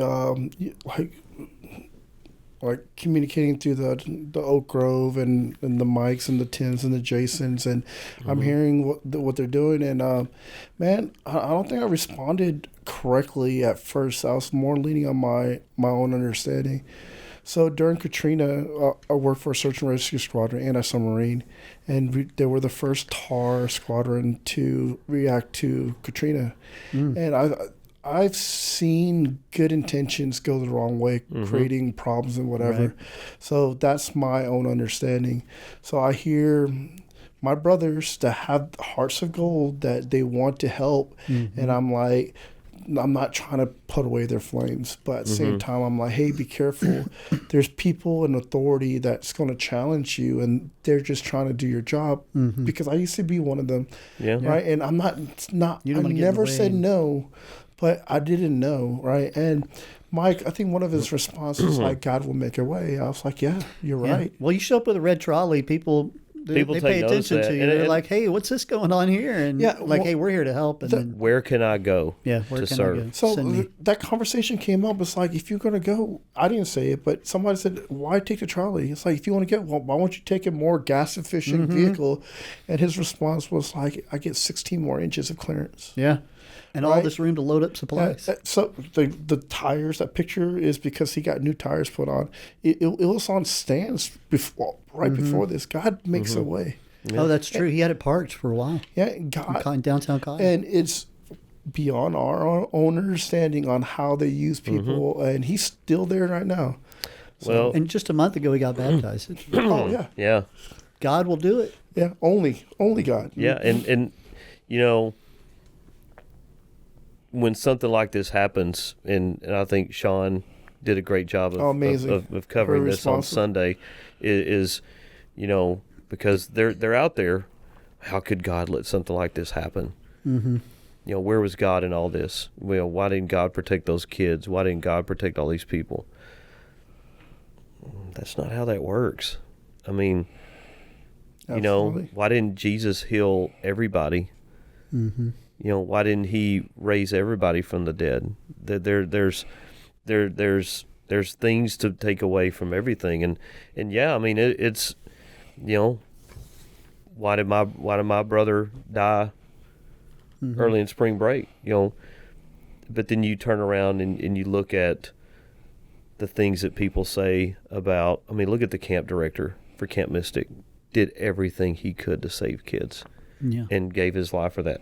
Yeah. I mean, and it kind of goes back to, how do you live your life, and when you're gone, what do you want your story to be? What do you want people to say about you? And maybe this is a wake-up call for some people, because how many people perished, and what are people going to say about them? Because nobody's going to stand up and go, man, he was a kind of a butthole, man. He was a horrible guy, cheated on his wife, beat his kids. People are always going to try to say something nice about somebody. I sat there at my brother's service, and I'm hearing story, and I'm looking on social media, I'm hearing story after story about things that I already knew about my brother, but man, it's just like wave after wave of things. I mean, people that he never even met with his company chiming in on his obituaries like, man, we never met Mark, but man, he's just an awesome guy. People's like, he always made me feel important.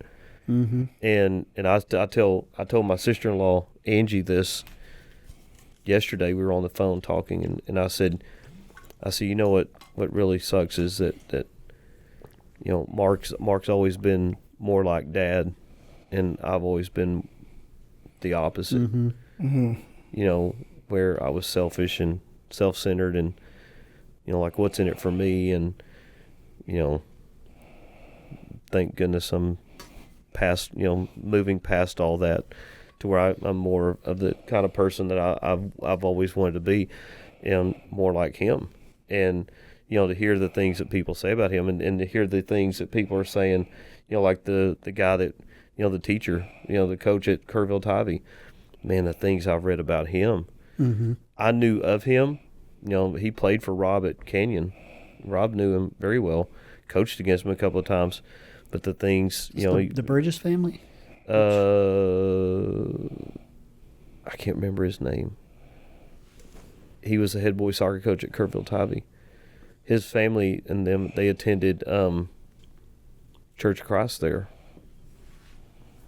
They were very active in their church. Yeah, Reese Sunker. That's them. The things that are being said about him and his wife and the service to the community they did out there in Kerrville, and how much they love living out there, and the things that, the way he poured into kids, he was more than just a teacher and a coach. He was a mentor. And the things that he taught those kids, first of all, he rebuilt that program into a very strong soccer program. But more importantly, he was molding young men. He was taking boys and turning them into men by his example. And people don't hear those things. And again, it's sad that they're gone, but man, what a legacy. When I first met you in base camp, I was like, Coach, man, I like coaches. I love sports, right? And he's like, I'm a girls' soccer coach. I was like, okay, there's not going to be much to relate. And then I got to know you, the way that you raise your daughters, to how you mentor when you were a coach then. And I've known you for a while, so I remember when you were a coach. Man, to change, to have influence on kids, to one, be successful people, but to know Christ, they're generational changers. And to not be ashamed to talk about it. They're generational changers. And that's something that's really came to light this past year. I know I don't coach anymore for a reason. I'd been thinking about getting out. I still call you coach. Resisted, and people call me coach all the time. I resisted getting out, and God's like, I have plans for you, and you're not going to coach anymore. I'm going to take care of some things, and you're going to get removed as coach. You're going to be humbled, and you're going to have to deal with this. And then when I tried to find another job, he's like, nope, I've got you exactly where I need you to be. And it's always the wrestling back and forth. Wrestling back and forth, and I don't want him to come break my hip like he did Jacob. I don't want that. But that's where I already walk with a limp. I got plantar fasciitis still. I don't need to be walking with any more of a limp than I already got. And so I think it comes down to, just giving it all to him, and it's like, hey, and again. This is where Tuesday night prayers help me.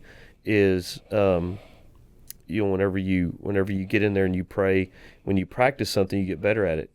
And because whenever I broke up with the woman I was dating, who's married now, and she's very happy, and I'm so happy for her. Amazing. But whenever I started going back to church, I was like, well, maybe it'll impress her, but that.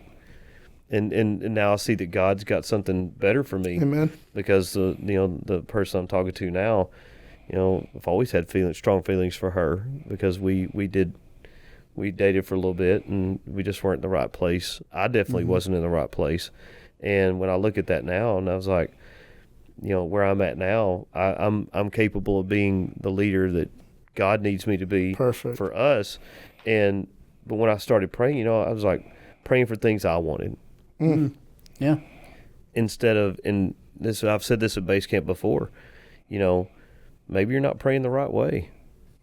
Instead of praying for, I want this job and I want that, use me. Yeah.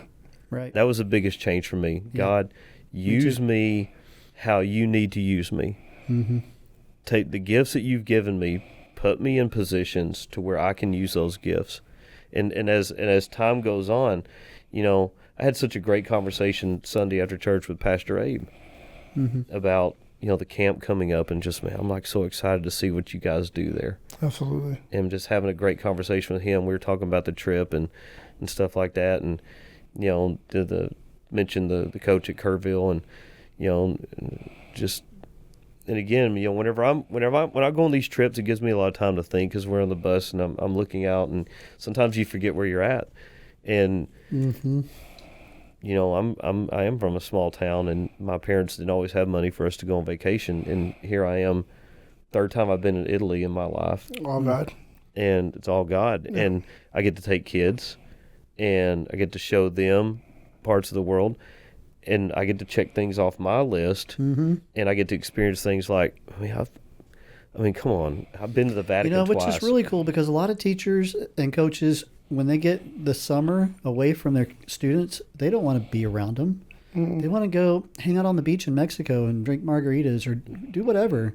But you're actually taking them to learn more. Yeah, and our kids have a broaden good time. their horizons, giving them a different perspective. Yeah. Yeah, and one of our that's really cool. And Lily Johns, I love that girl. She's awesome.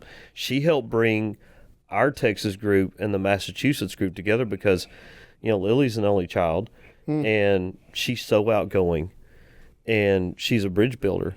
And she's a young lady of faith, and she's just watching her. Oh yeah. And getting to see that, and she's she told her mom she wants to go on our 2027 trip to Germany, and so I'm excited about her going. But just watching her and seeing how she is, and the kids have a good time. But for me, I enjoy experiencing the trips for them, because again, the second time in my life I've seen the Sistine Chapel. It's a perspective change, like what you're saying about you're back at home. Like, hey, look, people, you don't know what you don't know. So, getting outside this country and seeing how other people do it, appreciate things, or level up the areas that we could get better. Our country is so convenient, that it puts us in a position of complacency, right? Where there's people struggling, right? My brothers on missions, there's people struggling to keep their lives just because that their enemies, right, want to kill them because they know some part of the Bible or have a relationship with Christ. Here, man, we don't even know what that really looks like here. It happens in movies. We got to have like 20 some churches here in our own city, right? And our church, amazing. Our church prays for other churches. Our churches teaches other. I was like, that's kingdom, and that doesn't happen in a lot of other places. We're truly blessed. I mean, and we even brought the people that used to steward that building in on Tuesday night prayer one night. That was powerful. Oh yeah, the original owners of our church. Owners of the church of the land. They had a good time too. Oh yeah, I think they really did, and it's always we are spoiled here, because like again, I go back to Italy. It's Italian food, and there are other types of food to eat. But we come back here. I'll tell you, we landed in D.C. and we're looking for a place to eat. And I'm fooded out. I'm definitely not eating no dang pizza. So we're walking around trying to figure out where to go eat. All the kids run to Chick-fil-A. And they want that Jesus chicken. We found this little taco spot. Oh, okay. We kind of dipped in there and got that. And then when I got home, I slid into P. Terry's and got me a double meat cheeseburger with fries. And I got a classics. Got a plain meat and bread only hamburgers for the dogs, so they got their treat. So sit down and I gotta learn the process of feed them slower so they're not just as I'm finishing my burger, because Anna's looking up at me like, oh, when can I have some of that? Like, it's got but we have so many choices. Because our culture is so diverse, and it kind of goes back to my whole thing about people that, at least people that I know of or know that are so critical of people in this country, whether they're here legally or illegally. And to me, You know, Jesus couldn't even go back to Nazareth. Mm-hmm. He was rejected there. You know, and then I like the Their people. hearts were so hardened that they could not see the miracle that he was. Like, it's not that Jesus couldn't perform miracles; it's that their hearts would not let them believe what they saw. Yeah, I don't know about Crazy. you. Like when we start reading from scriptures, it's almost like, you know, whenever they bring up within the scriptures, it talks about the Pharisees and the Sanhedrin, and you're like, fools. You know, we're sitting here like, I think one of my favorite, and I love The Chosen. I either watch that or Bourdain all day. Okay. One of my favorite scenes in the Chosen series is whenever Jesus looks at that guy and says, "I am the law of Moses." No. I mean, that's like, and he's like, blasphemy, and they're gonna go throw him off a cliff. He goes, "This ain't gonna happen today." I mean, could you imagine? And like when you see and again, it's a show. When you see, you know, when he healed the blind woman, like that's the first thing you see is your Savior. You know, The healing of lepers. watching. I wasn't saved when I watched Passion of Christ, and I remember just being frustrated, like of Jesus getting beat. Right, it made like, oh my goodness, I wanted to hurt somebody. Right. When I watched The Chosen, I had the same effect. A different heart though. Do you remember, like, so you could read you could read the Gospels, and it doesn't, you know, the liberties that Chosen took. Yeah. Right. The scene when Nicodemus supports and sponsors the mission. He gives the money, and that corner where, like, he has that choice to walk with Jesus. To walk with Jesus or not. And Jesus is walking away. Okay, you can look in the Gospels. It doesn't exist. But Jesus says, like, you were so close. And it's like he knew he was there listening. He's like, you were so close. I know that. And Nicodemus's character is so good. The actor that played Nicodemus is so good. That illusion, that it goes so far, right? With the different denominations or whatever. Like, only way to Christ is accepting him as your Savior. Well, This whole like, you get to earn your way through penance and all these other things. yeah. People don't understand convenience of the United States, right? I am a Christian because my mom's a Christian. That is a thing here. That's not biblical. Pastor Sean was talking about that. Yeah. That's not biblical. It's not the way it works. All right, and it's like, all right, cool. I've been to Sunday school. I went to a summer camp. People think that you can earn. It's a transactional thing. It's not. It's only by the blood of Him. Well, and, right? and your acceptance. It's always, I'm a good person. Oh yeah. Well, are you? I know good people who are I know. atheists. But Rob. Yeah. Rob. I mean, I love Rob. Rob's like family, and Rob's a good person. No one could ever sit here and tell me that Rob Rush is not a good person. And everybody that knows him speaks very highly of him. He black or white, the concrete deal. And, you know, and again, I also think it's very interesting how, you know, if whenever my Facebook feed is filled with all kinds of stuff, you know, about, especially with The Chosen, and when you find their Facebook page and they show these clips, click on the comments and look at all the people. Like, this TV show has brought me to Christ. Oh, absolutely. And it's like a whole bunch of people. Like this one guy, I saw this one guy. You know, I was Muslim, and I'm now Christian. That this TV show has brought me to God, and you know, it's transformational. And yeah, they do take some liberties, but I also like the fact that, you know, Jesus was human. They do a really good job on liberties. They do plausible thing. It shows emotion. Liberties. It humanizes Jesus and shows him in a way that people can relate to him.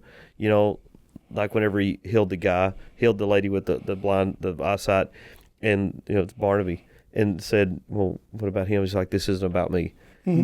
And what about John climbing the trees? And then he heals him, and he goes, there it is. Oh yeah. Just like in the, like. Oh yeah. I mean, you could literally picture maybe Jesus would actually say that. And I just think it, and I didn't watch it for a while.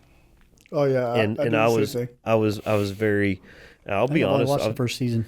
I was very pharisaical about it. Oh yeah, it's like, man, how in the world are you going to make a TV show about the life of Jesus Christ? But then you start to hear the backstory of the actor that plays Jesus. He was broke, and then you read about the people that are acting in the show and how it's rejuvenated their faith. Because like the lady that plays Mary, she's from Austin. Mm-hmm. Not the mother Mary, but the first one that he healed. She's from Austin, Texas. And because I'm like looking up, the guy that plays Matthew is Hindu. And then there's was or is okay. And then there's someone else. We got somebody to pray for. There's someone else in the show that plays that it's an atheist. I'll tell you, my favorite character on there is Gaius. Okay. The Roman soldier. With the sons. Yeah, with the illegitimate son, and his transformation. He's extremely protective of Matthew, and that relationship opens the door to him believing and seeing the things. And I think that's for some people. That are black or white people, they want to see. It's like doubting Thomas. Let me see your wounds. Yeah, but on the same note, right? Like there's people that come so close, and like our like Nicodemus. Our responsibility is not to judge them or whatever, but it's for us to pray and wish upon those things. To experience the greatest happiness in our lives. Like, imagine if you're the only reflection of Jesus that whoever gets to see. That's how we should walk, right? Like, it's easy to be like, oh man, you're not getting that right. You're not getting that right. But truly, to walk with God is to be his reflection, is to, like you said, to know them so you can love them. A lot of people, we don't even get a chance to get to know each other. We know a lot about each other because we're vulnerable, we're transparent, right? And because we know each other, we know how to love each other. But majority of the simplest things that people can't get right is just to ask how somebody's doing. Well, and I think that's a lot of where people get church hurt is, I know that was me. Well, you can't be drinking and being around the young people. Who says? I mean, you're the elders and deacons of the church. That doesn't mean you are the church. You're not the final. You're not the final authority. God's the final authority. And it kind of goes back. We talk about this all the time. You love people where they're at. Amen. And you pray for them. And I think a lot of times, I know a lot of times for people that are in those positions, when we love them where they're at and we just do our thing and they see that, amen, that's what opens up doors. That's what elicits conversation. Well, how come you haven't really said much to me? I was like, man, I'm praying for you. I have some friends I've invited to church, and I have a very good friend that, her and her husband started coming to church, and they kind of dropped off, and I would bring it up every now and then. It's like, we need to get you back to church. Oh. And I said, and it's not because, you need to be there. It's just because I miss seeing you there. Oh, yeah. I miss seeing you there, and God misses you too. And I'm like, I know you got other things going on. Like, I'm praying for you guys. And, and I know, like, they were at the late service on Sunday. I was like, well, thanks for letting me know. I stuck around and said hi to you. You're gone on a trip, and we talked earlier, you're like, man, what a blessing is to have the Oak Grove, and we get to respond, and you're sharing it with the things. The blessing that you gave us, right? For me, right? Your time difference, right? Yeah. I get up pretty early. Hey, this is what I'm listening to. Guess what I get to listen to when I first get up, when I'm starting my day. Like, as we're blessing you, you're blessing us, and thousands of miles away, the same conversation from how a steak should be cooked to how we're going to handle whatever tragedy or real things. You're all part of it, right? Like, I think that in itself is a miracle. Well, and I know whenever I was watching the service on my phone, I typed in the chat, watching from Italy. Yeah. Which is amazing. Checking it from Italy because, Technology it's... You're the remote camera guy. I know. Yeah. Yeah. On Sunday. Yeah. Yeah. And it's... Or, 2 Sundays ago. Yeah. And it was such a good lesson. And I, I think I chimed in the next day, but I did. We were on our way to Rome, and I was listening to music, and I brought my soap sheet. Yeah, yeah. So I'm doing my readings while we're on the bus, and I was like, man, this song came on. I was like, oh, yeah, I gotta share this. Oh. And I looked at my watch. I was like, no, they can see it when they. What a great thing to wake up to, because, I'm waking up over there to like 60 messages, text and reactions and scriptures. Everybody's got everybody on mute. Yeah, and I look at it and I was like, and that's what and it's funny because that's what opens up those conversations. Absolutely. Because I'm sitting there as I'm on the bus and I'm reading these things, and I'm like, I'm laughing, and someone's like, "What are you laughing at?" I'm like, I was just show them. Yeah. And that's what opens up the conversation about what's the oak grove. Like, we're a bunch of tree planters. Oh, absolutely. We are. Yeah, absolutely. When you think about it, and and there's dropping acorns all over. Yep. The place. and there are guys on there that are not active, but that they're reading. Like, I don't know if you've heard from him in a while. No, we reach out. Couple of us reach out. It's and that's why I tell people, it's like this. It's no pressure. There's no bending of arms, and it's like, well, you have to react to something, and you have to respond to at least 2 people. There's no requirement. It's just what's on your heart. There's only one requirement, and I still struggle with it. The whole Apple thing, like, please, let them know. Get Mike, an iPhone. Mike Hudson, my best friend. It took years to convince him to get an iPhone. And now he's part of the Oak Grove. Huddleston. I love Mike. Right. I love him. Mike's a gentleman. If somebody adds a green box Android in there and we remove them, does it go back to what it's supposed to be? Yes. Let's not find out. Or is it broken forever? Yeah, I think remove it the does. person. You might have to remove the person that added them. Oh, double whammy. Warning, you've been warned. Yeah. Don't be adding no droids in there. We're so Droid free zone. It's like borderline elitist with the iPhone stuff. Absolutely. That's what I'm saying. We might have to go to Signal or something. It's almost like and it's not like we could make a whole separate group with the green boxers. So this text group originally started with a couple of us hanging out after base camp, right? And then just kind of like sharing. Thanks for letting me know. Right? And it did, right? It was a while back, and we did a group me called Fishers of Men Network. And what happened is... Like, there's 2 messages on the Oak Grove right now.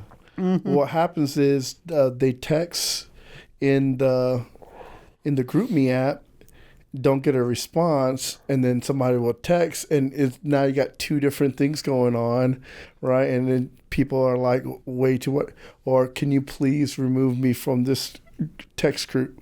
Because if you're Android, you can't. So Yeah. we made a little simple adjustment and said, we'll add you, but you're Apple, and if you want to be removed, you can remove yourself. Yeah. Just remove. All right? So... Well, I when I was talking to those, talking to people, they're like, well, you heard this song? Like, I listen to worship music. Like, I have other songs on my I have several different playlists, and I listen to I have other songs on there. But right now, where I am at, I listen to worship music, and I keep adding songs because whenever it gets through the playlist, Apple selects songs similar to what I have. Oh, yeah, I know. And I'll tell you, if the Tylers, Yeah. if their songs come up, I will replay those over and over and over again. And I don't know if y'all are following them on social media, because she's been all over Instagram, because they were there. They were eating it. They ate at Hunt store the night before the flooding hit. Really? They were there because they were down there with, I think it was with her family, and you know, they were posting pictures of everything that was going on.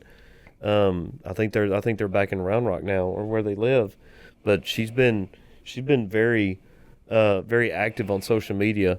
You know, Lauren has with all the stuff that's been going on. She's posted a link to this person up in Dallas that's making bracelets in honor of Camp Mystic. I mean, posted a video of her and her husband just singing songs. Man, I tell people when I listen to their songs, you want to talk about God blessing somebody with a voice. That she has an amazing voice and has a heart for worship leadership. Because whenever they come to Vertical, I don't know how we ever got them there on that Tuesday night revival night. But man, that blew me away. And you know, the way that they, and we've had him lead, you know, worships a couple of times. They're just immensely talented, and you talking about using your talents that God gave you for the service of the kingdom, and their songs are so good. It's the Kingdom Network. I think they did a joint youth before a couple of years ago or a year ago, where our youth went to their church for the summer thing. I think so. Yeah. And they got connected, and then they started thinking. And we've been connected to a celebration for for a while. So we took the tech team up there, and they're still in McCormick. And the Tylers are going to behind the scenes. They're going to be at Camp 145. Yeah. I just like their songs, man. I like them as people, but man, their songs that he does, man. We like on Tuesday night, we get to be part of their little rehearsal process. Oh yeah, she can she can bring it, man. Oh man, yeah. Like how she's from. I was like, okay, cool. We got a professional in that. And they're just, you know, I enjoy seeing their post on Instagram. You know, whenever they're, you know, because there'll be times where she's at their celebration and he's been down here. He'll bring you know, one of the kids here with him, and they posted a video a while back on Instagram of their daughter in her room with like a little microphone. No, like, that's awesome. Like leading worship, and they're like peeking around the corner to record it, and their daughter caught them, and she stopped. It was so cute. You might know Mike Garza. He got baptized at base camp too. Yeah. He recently got a new job. Right, God's good. But he's kind of far away now. Like, it kind of doesn't work out the schedule. And he's like, got a chance to talk to him, and he's like, man, I want to get plugged in, something like base camp. I was like, man, sometimes like we just got to go experience other things, you know. Like, we always miss you. You're always welcome home, man. But it's like he's been going to Celebration Church. They got a jiu-jitsu small group, man. Big church. We got to change something up, man. Jiu-jitsu small group. All right, we might have to add that. I'll watch y'all soccer do that. Soccer team. I'll watch y'all do that. Coach, you want to? My playing days. My playing days are long over. You know, I could kick the ball around, but we could use it. We could use a men's soccer group. All right, I know a coach that like go watch games. You're the coach. You let us know. Yeah, you just tell us what to do. Yeah, I can tell you what to do. I used to get out and demonstrate it, but you know, if you're wanting to go watch, I watch games at home. I don't. It's funny because you know I stream. I do streaming on TV now, and so I don't always watch games like I used to. I remember many years ago, I went to the wing place. Before it was Wicked Wings over here off of, you know, by HEB. Okay, yeah. I went there. I was like, okay, the U.S. is in the World Cup. I'm going to go watch a game, their first game. I sit down, and I'm watching the game, order my wings. I got my beverage right there. And this guy comes sits beside me. Hey, man, you know about soccer? Yeah. Well, so I'm trying to watch the game. I got my scarf on, man. I'm ready to go. He goes, I don't understand soccer. So as we watch this, can you tell me about it. I was like, back then, I was like, oh, Do I have to? just stick a fork in my forehead.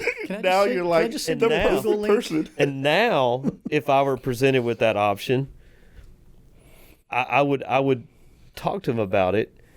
Sprinkle some Jesus. That right there, because that's the gateway. Yep. That's the open Oh, you door. like Finding soccer? way to You know relate. who else likes soccer? Jesus. Well, and it's God's sport. I mean, bold. That's think bold think right about there. it. I mean, think about it. It's a sport of It's a bold extreme move. honor.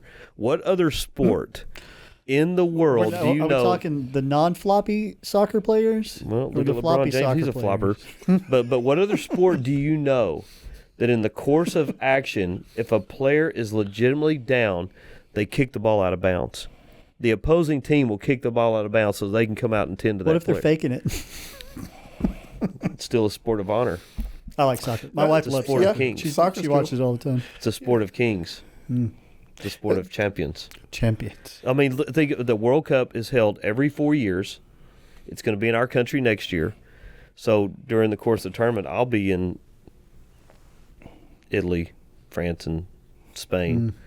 When it comes to the United States, you're going to go. I'm leaving. Well, see, last year when we were in Germany, the Euros were taking place, Okay. and the European Championships, and they were having games in Germany because I think it was like a day after we left and a day before we got there, they were playing games in Munich at Bayern Munich Stadium because we drove by that stadium on the way to Dachau. I played soccer. I grew up in Korea. Soccer is their number one sports. Korea's a big sport. Right. Soccer's So, a big like, sport in my Korea. first ball wasn't a baseball or a football, it was soccer. A little too big for soccer. I did play. Akeem Olajuwon plays Well, soccer. one of the greatest things about things that I could agree with you is how countries root for things like whole cities and countries shut down. Like it's a one big part. It's like here we have a Super Bowl. You literally Super Bowl. No, you Green Bay literally shuts down, don't they? Don't they all I know, go to the but game? you literally create a like half the country, right? We'll say percentages, right? But but in other countries, it's like if they're in the World Cup or whatever, it doesn't matter how great they did or whatever.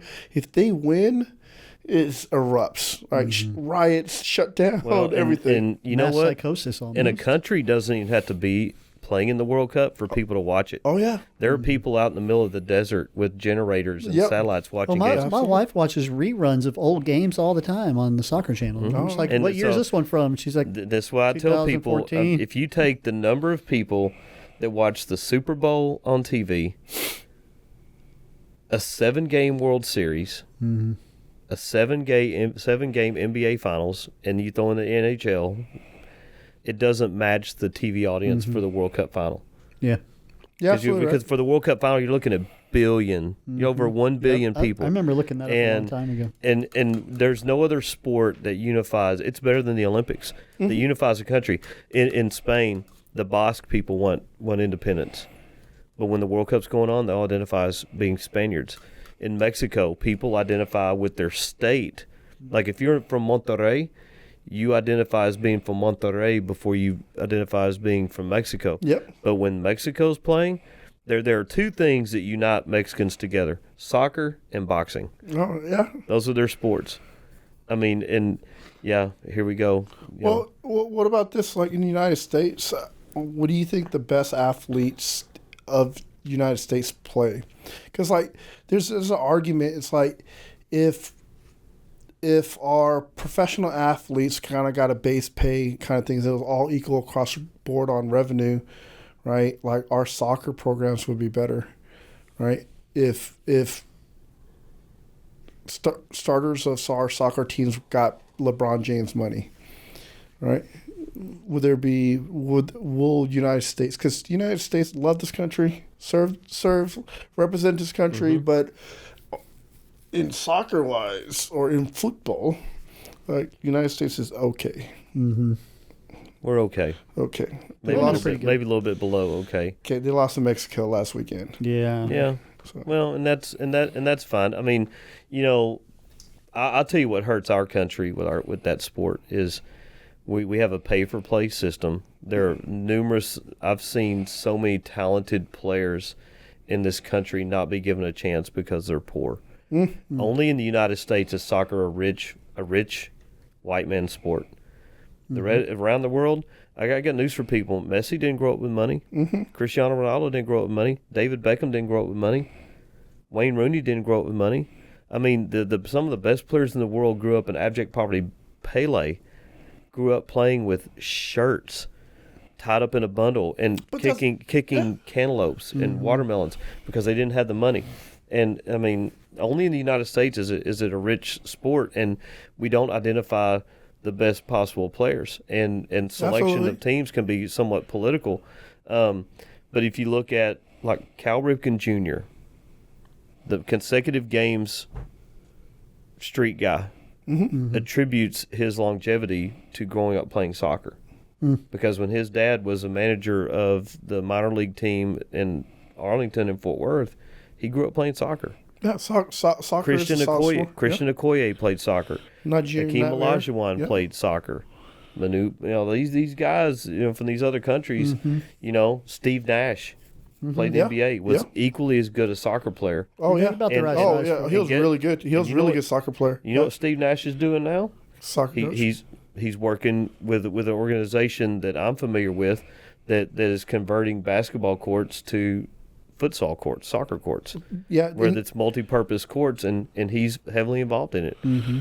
All right, change of sports, right? What do you think about this whole pickleball thing that's going on? Yeah, we played a couple of weeks ago last weekend. I need to get me a racket and that's the first time we played. You know what? I've got 8 rackets, I think. I'll say this about pickleball. I think anything that gets people off of their butts and active is a good thing. It's fun. But I used to play tennis, so our country, I play tennis too. I'd say our country has the most sedentary lifestyle. Yeah, in large part because of this. Mm-hmm. Well, and this, you know. I agree with you. That's why I like going hiking. Mm-hmm. Pickleball is in me, it's like tennis with ping pong, right? It's that combination. So you still got the skill level of and the angles with ping pong, right, and the quick movement of things. But the greatest thing about it is, like, you could get a 5-year-old to play and an 80-year-old at a rest home or elderly living center, they say now. I'll say this. I was talking to a coaching buddy of mine a while back. Don't be too surprised if somewhere here in the next 4 to 6 years that pickleball doesn't become an official UIL sport. Yeah. And before the leagues are big. And before lacrosse. Because there are a lot of people. Is it an Olympic sport yet? I guess it's not, is it? Pickleball? What? No. Lacrosse is though. It will be. Lacrosse is, but lacrosse ping pong is, or table tennis. Yeah. Lacrosse in this state struggles to become a UIL sport because the people that have coached it at the club level tend to be buttholes, and when they want to work with the school, the athletic directors, they're very arrogant. They're very cocky. And the very people that are going to be voting for it to become a UIL sport are the people that they have to deal with. Superintendents are the ones that vote for it. And the superintendent's going to call the AD, hey, we got to vote for lacrosse to be no. But you watch. Yeah, I can see how that could be because, like... Pickleball, I think pickleball is going to take the place of tennis. Tennis is a dying sport in this country. Yeah. I love tennis. Just like boxing is. They're building an indoor racket. It's easier. You could put 4 courts. Right, the thing and space, and then the money. The things, lacrosse, amazing sport. I wish there was lacrosse. Oh yeah, I wish there was lacrosse here when I grew up because I wouldn't have played football. I would rather lacrosse. Yeah, you get a stick and you get to check people. Hockey, soccer, and football combined in one. Lacrosse is a fun sport to watch. I worked at Austin High. We had a lacrosse team, and it was all Austin High kids, and man, they were good. But there's not enough qualified coaches in this state. And there's not enough interest in it. And the club coaches tend to be arrogant East Coast people. Yeah, I agree. I was going to say, like, the coaches probably didn't make it there, so they came to a state that has a program and then brought that Yankeeism over here. Yankeeism, I like it. Yankees, man. Like, it's really hard to bring a new sport. Like, Texas is football country. Mm-hmm. So, like, can I take your star athlete on the football team to play lacrosse? It's already Where he's going to get hit with a Yeah. stick and Yeah. checked all the time. Yeah, And get into well, fights. With And people. run. It's And funny. run. And break his leg, maybe. On the trip this summer, I had a conversation because Rob's from Nebraska, and he goes, "Well, I've lived in Texas this number of years." I'm like, "You're not a Texan." He goes, "Well, I have a cowboy hat." Well, so does Vladimir Putin. But we're not making him a Texan. He said, But he's a Dallas Cowboys fan. so I started asking questions. You know, like, man, I'm trying to qualify you as honorary Texan membership here, and I have a funny story about the Sistine Chapel about that. So I asked him a question because Rob hates olives. He will not eat olives. This is the bane of his existence. He hates olives because everywhere we went for, we'd sit down for drinks. They'd bring out potato chips and olives, and they have the pits in them. So, and they're so good. It's better than anything in this country. He's like, y'all keep those. Those are devil food. So I started asking him questions about certain foods. Like, I think it was barbecue. We're definitely going to eat dinner after this. And so I asked him this question. I said, all right. I said, here's the question: brown gravy or cream gravy? Ooh. He goes, well, it depends. I said, okay, if you're eating biscuits, what kind of gravy? He goes, sausage gravy. I said, with jalapenos? He goes, yeah. It's an I option. said, chicken fried steak. He goes, brown gravy. I said, done. You can't be a Texan. No, But Who then eats brown gravy with chicken fried steak? exactly, because he's not Texan. Yankees do. Because whenever I was married, Kathy and I were driving up to Chicago. We were going up there to watch our niece graduate from college, and we stopped off in Sikeston, Missouri. We went to eat at Lambert's, where they throw the rolls, and they have unlimited sides, like really good fried okra and beans. And so, and when they bring you your stuff, they bring your roll, they put molasses on it and stuff. So I ordered chicken fried steak. They put brown gravy. Straight communism. Were you able to eat it? I ate it. I'm not gonna let a chicken fried steak go to waste. But Dr. Pepper, something to wash it down with? I had tea. So I'm walking in the Sistine Chapel, and people are like pushing to get in, and the security guy on the outside, he's like, no pictures. And I said, so like if I see somebody taking pictures, can I rough them up, throw them out? He goes, where are you from? I said, Texas. He goes, go right ahead. I said, you're an honorary Texan. Yeah. So I told Rob Right that in story. He front of goes, him. Rob's like, what? And it's funny because He doesn't eat brown gravy. well, and it's because I'm standing with the kids, and I'm a jokester. I joke around a lot, but I get up the stairs and I turn around. And there's these older women that are trying to get up, and I can see they're struggling. So I grabbed one of them's hand. I said, "Ma'am," I said, "let me help you." And everybody's like, "Daryl, you're helping people." I was like, the persona and the reality are two different things. Oh, yeah. Because I got her up, and I was like, "Ma'am, I'm going to help you up," and it's like it's a shock. But I told that guy, I said, "Man," I said, "if you see me throwing people out, I'm going to tell him to come talk to you." He goes, "I got your back." So we get out there for lunch. This is where I ordered the cacao pepe. It was so good. I told Rob, I said, "Man," I said, "I'll let you know I bestowed honorary Texan on the security guard outside the Sistine Chapel when we walked in." Before you, yeah. Yeah, and he's like, "Why does he get it?" I said, "He gave me permission to rough people up." You would understand. But then Brown gravy I'm eating. sneaking a picture of the Sistine Chapel ceiling because we're waiting on a girl from one of the Massachusetts girls that went to the restroom. So in the Sistine Chapel, well, actually in the whole Vatican, if you're 16 or under and you're not with an adult, they escort you out. Yeah, too graphic.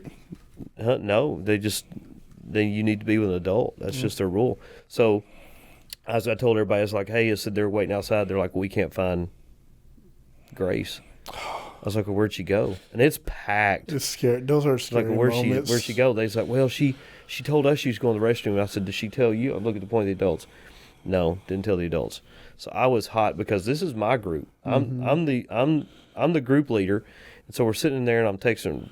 I finally get to where I got a cell signal. Rob's like, "Where y'all at?" I said, "We're inside. We're waiting on so and so to get back from the restroom." He's like, we're all waiting out here. I said, is she out there? And he goes, yeah. So I was. So there's a point when it's I bit my tongue. There's when a we got out point there. you're like, I know where they're at, kind of things, and you're upset, and then your mind wonders like, oh my goodness, what if I lose whatever, and it turns into worry. It wasn't even one of my travelers. It was from the Massachusetts group. Okay, cool. It wasn't even one of my. And I'm like, we're just gonna go, and they're like, well, she's not back yet.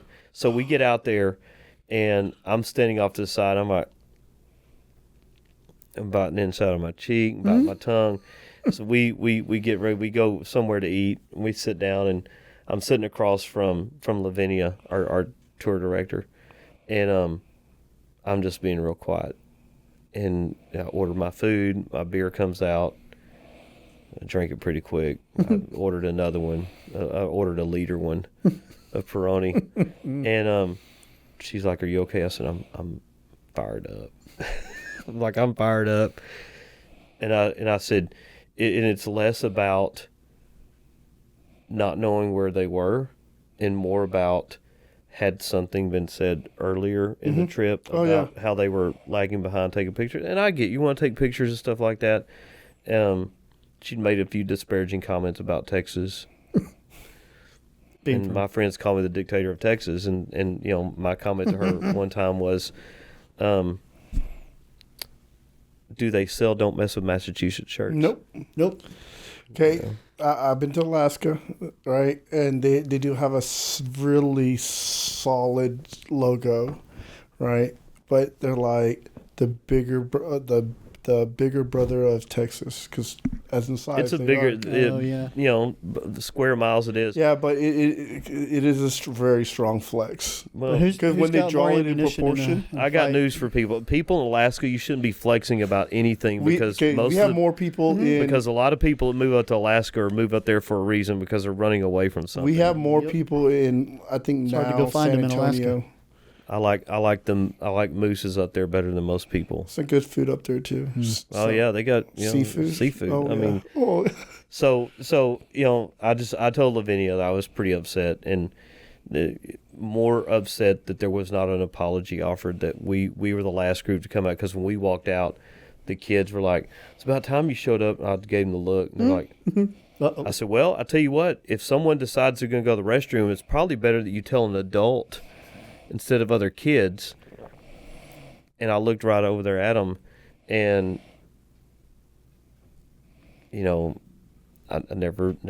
didn't, I vented and I drank my liter of beer, and I think that's good. And just okay, kind of let it go. Man. But old Daryl, yeah, I was about to say, you're being a good follower. old Daryl Yeah. would have Kupikai headhunter, man. I would have like Gilligan's Island, dude. I'd been like, oh, thanks for letting us know you're going to the restroom while we were in there waiting for you to come out, and now we look stupid for being the last ones out, so everybody can run their mouth over. And here. now we're going to clip this and send it to you, so you know what Daryl wanted to say, but didn't, because he loves Jesus. I felt it brought me back the 1.4 liters of Peroni I drank at lunch, and the cacio pepe that I had brought me back. I almost ordered a tiramisu, but by then I didn't want to get fatter. An icing on the cake. Well, I was, and for me, that's the kind of thing, we tell our kids, don't go off on your own. Make sure you have a working phone with data. And if you're going to go somewhere, let us know.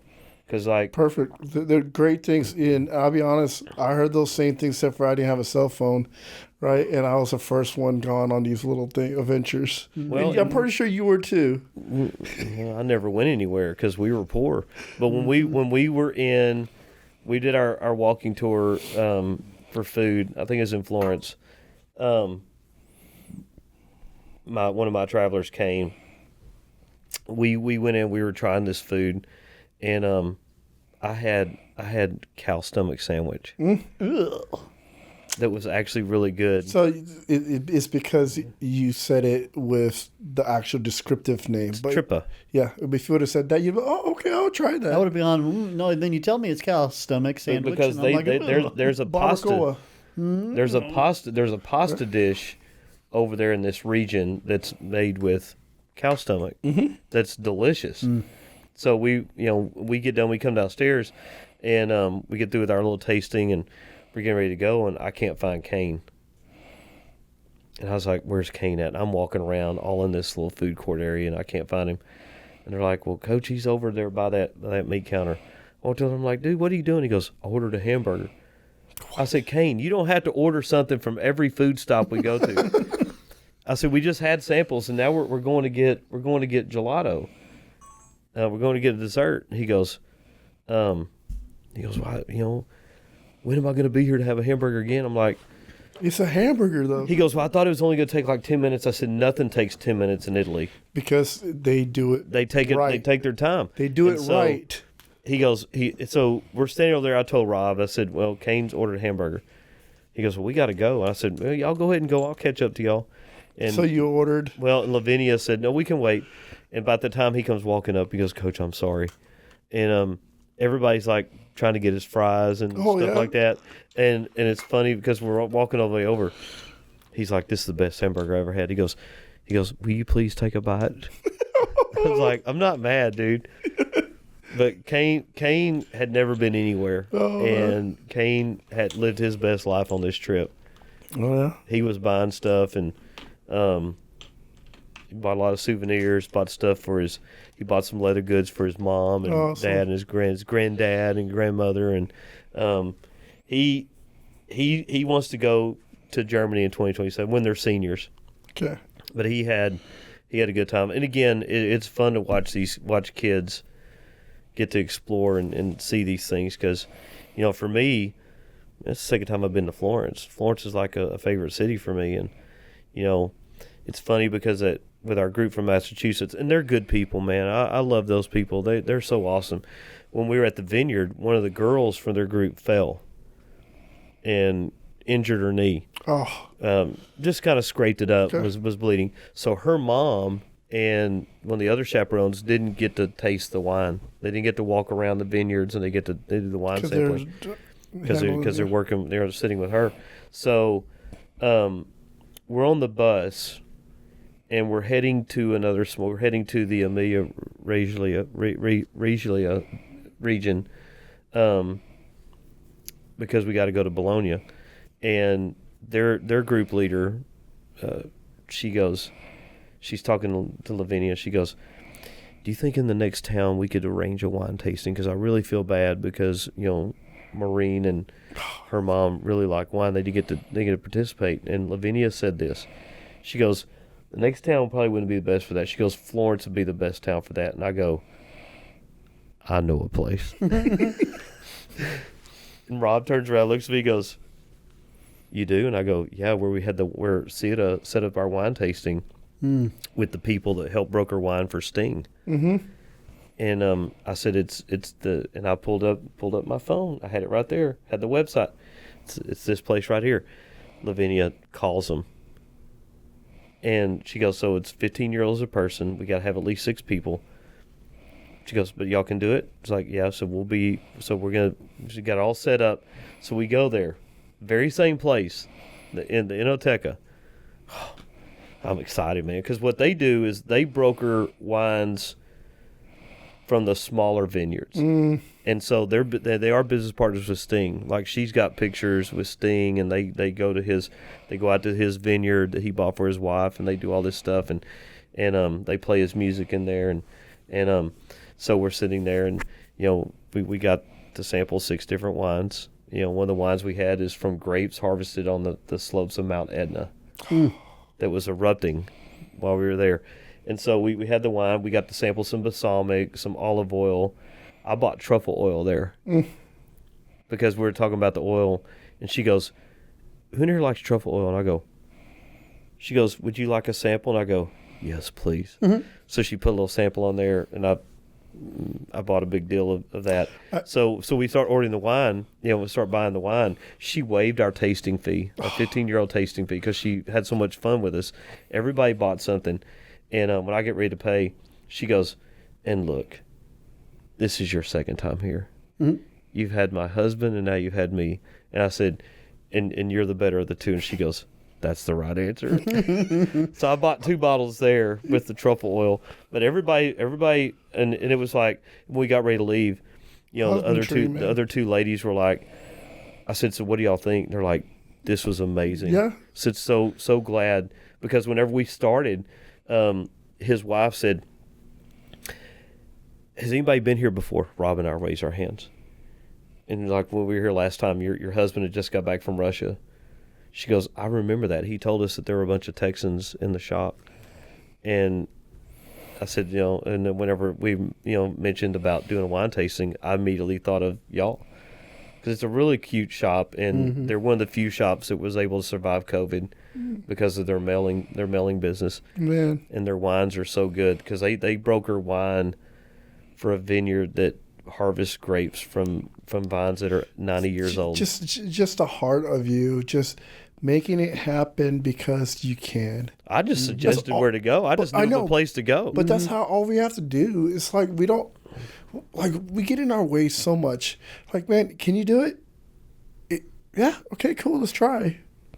If it does, hey, it's all God. Well, and it's funny because we get ready to leave, and now, Lavinia has that contact. And I saw them hugging. She thanked Lavinia. She goes, thank you for coming in. She goes, I had so much fun with this group. And, that makes me feel good. But I remembered, because as soon as I heard her mention we could do wine in Florence, I thought of the place we went to. It was Enoteca, because I still had their website. When you're gone on the text train, James was blowing it up with those steak emojis. Right, that was a new one. I mean, we established what amen is, what is prayer, right? That, and then steak emoji. But for a while, like I was kept putting like, if you know, you know, if you know, you know, because it's not just saying like, have you traveled, whatever, like from truffle oils to just a small, hey, look, I went somewhere and the person that prepared, add blank, they cared. All right. That's the difference between selling the 1,000 bottles of chemically produced vinegar or actually balsamic, which is a culture. That's literally the same culture. That like 2,000-year-old culture is the same vinegar that Jesus was around in. Like sourdough bread, it just keeps going. Yeah. And I think for me this year, more so than last year, and definitely 6 years ago when we were back in Italy, or 5 years ago, I'm more aware and I pay attention to people's body language because the Parmesan cheese factory. And when we walked in and we, after we went through and saw, how they do the cheese, we went into the aging room and how they check the age, and basically the first choice cheese is what they sell to the public. The second choice is what they kind of like keep to themselves and sell locally and stuff, or they make shredded cheese with. And then the third, I forget what she said. I'm caught up in the aroma of cheese. And then we went in there to do a tasting, and the kids could buy stuff. They had a tractor museum in there. And I asked the lady, I said, man, y'all got a tractor museum in there? I said, man, my granddad always knew how to do tractors, and she just opens the door. She goes, go take a look. Yep. And I was like, what? She just I said, I'll do it after the tasting. And we got ready to leave. I told her, I said, I just want to let you know how much I appreciate you doing that. I said, it made me think of my granddad a lot. I got some good pictures of it. And the kids bought cheese, and they had their own honey. The kids bought cheese. They bought dried meats. We went to the pasta factory and watched them how they make pasta, and we got a sample. Those people were so gracious. The chocolate factory. I had to tell y'all about this because they get their beans from Nicaragua, and when we walked in, the people there were so friendly, and they have EF groups come in all the time. When we got ready to leave, they wanted to take a group picture with us and post it on their Instagram. And if you look at their Instagram, they don't have any other group pictures of any EF groups on there but ours. Because our kids bought, I think we probably dropped about, as a collective group of 26, I would say probably dropped about 1,800 euros in there. Their chocolate was so good. And the people running that factory were so genuinely I can drop that happy. much on chocolate just by myself. Oh, it's. Good chocolate, yeah. I bought a jar of chocolate-covered hazelnuts, chocolate-covered coffee beans. They sell these things called nibs, and what it is, it's roasted cacao beans Okay. that they grind up and they just sell, and it's like an energy boost in the middle of the day. So instead of drinking coffee, you put a couple of these nibs in your mouth, and the antioxidants, everything, it gives you an energy boost. I bought a bag of that. I bought a bag of Nicaragua. I spent like 112 euros in there for no reason whatsoever. I got a free bar of chocolate I haven't eaten yet. So what you said is you got buckied. You Yeah. got buckied. Yeah, and I mean, and so the kids were buying it up because we got the sample chocolate. I had 100% dark chocolate cacao. Oh, yeah. Yum. I think the 75% was probably the best. But these people were just so genuinely thankful that, again, they took a picture. They wanted to get a picture with our group because we got to see them process the chocolate, and as they made it, they tell us the story where they processed their beans from. They went in there and they got these plastic cups and poured it from the machine that was making the coffee and came out with these sticks, and the lady hands me 2 cups. She hands me a cup of the chocolate and hands me a cup of the dipping sticks. After everybody had a sample, I'm sitting there, I'm still holding the cup. And the mom comes out, and I go, she's like, well, I can take that from you. I said, can I just drink it? And she goes, sure. Drink like a coffee drink. I'm listening to your experience, and like 2 things came to mind, like how you talk about how the customer service was so genuine and so loving and constant. And in my mind, I'm like, man, like I traveled and it seemed like I got better service outside the country on a consistent basis until a point where I'm like, did I ever get a bad experience overseas? And then I thought of it from like a different point of view, like, all right, cool.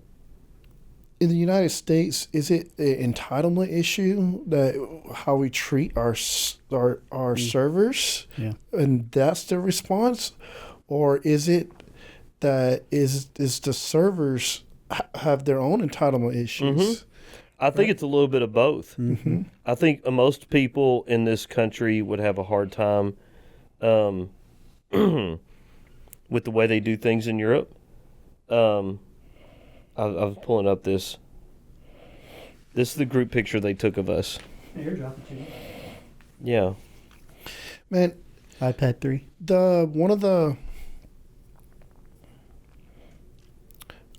You heard me say stuff about convenience in other countries and stuff. Man, I'm going to send it to you on Instagram. There's one of the things that I was like, man, this should take this long, right? Because I was so Americanized, right? I'm like, I want it now, right? I wasn't rude about it, but in my heart of hearts, I was like, why does it have to be whatever? So, like, I realized it, like, man, as we mature in Christ, man, like, the perspective you're saying that how your hearts has changed, it's like you being more genuinely and looking for Christ in people also allows them to do the same back, right? Let me see. Yeah, I mean, I completely agree with that. I think I sent it to your James Grayson _Go Texas. Oh, okay. That's where I sent it. So Lavinia told me, she goes, I've never seen them ask. I've never seen them ask. Should be in your message. She goes, I've never seen them ask to take a picture of one of our groups. So, yeah, that's our entire group. So the lady on the far end here, holding her fingers up like this, her, and then if you scroll all the way back to the other side, the other one in the apron, the black apron, that's her daughter. Her daughter's, I think she said 19. But more importantly, this is what gets me, and these are the things I pay more attention to. If you go back to the caption where they talk about, to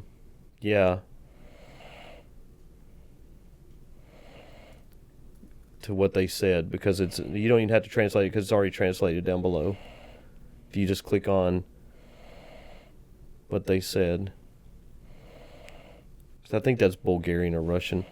So if you scroll down, to write. Go back up.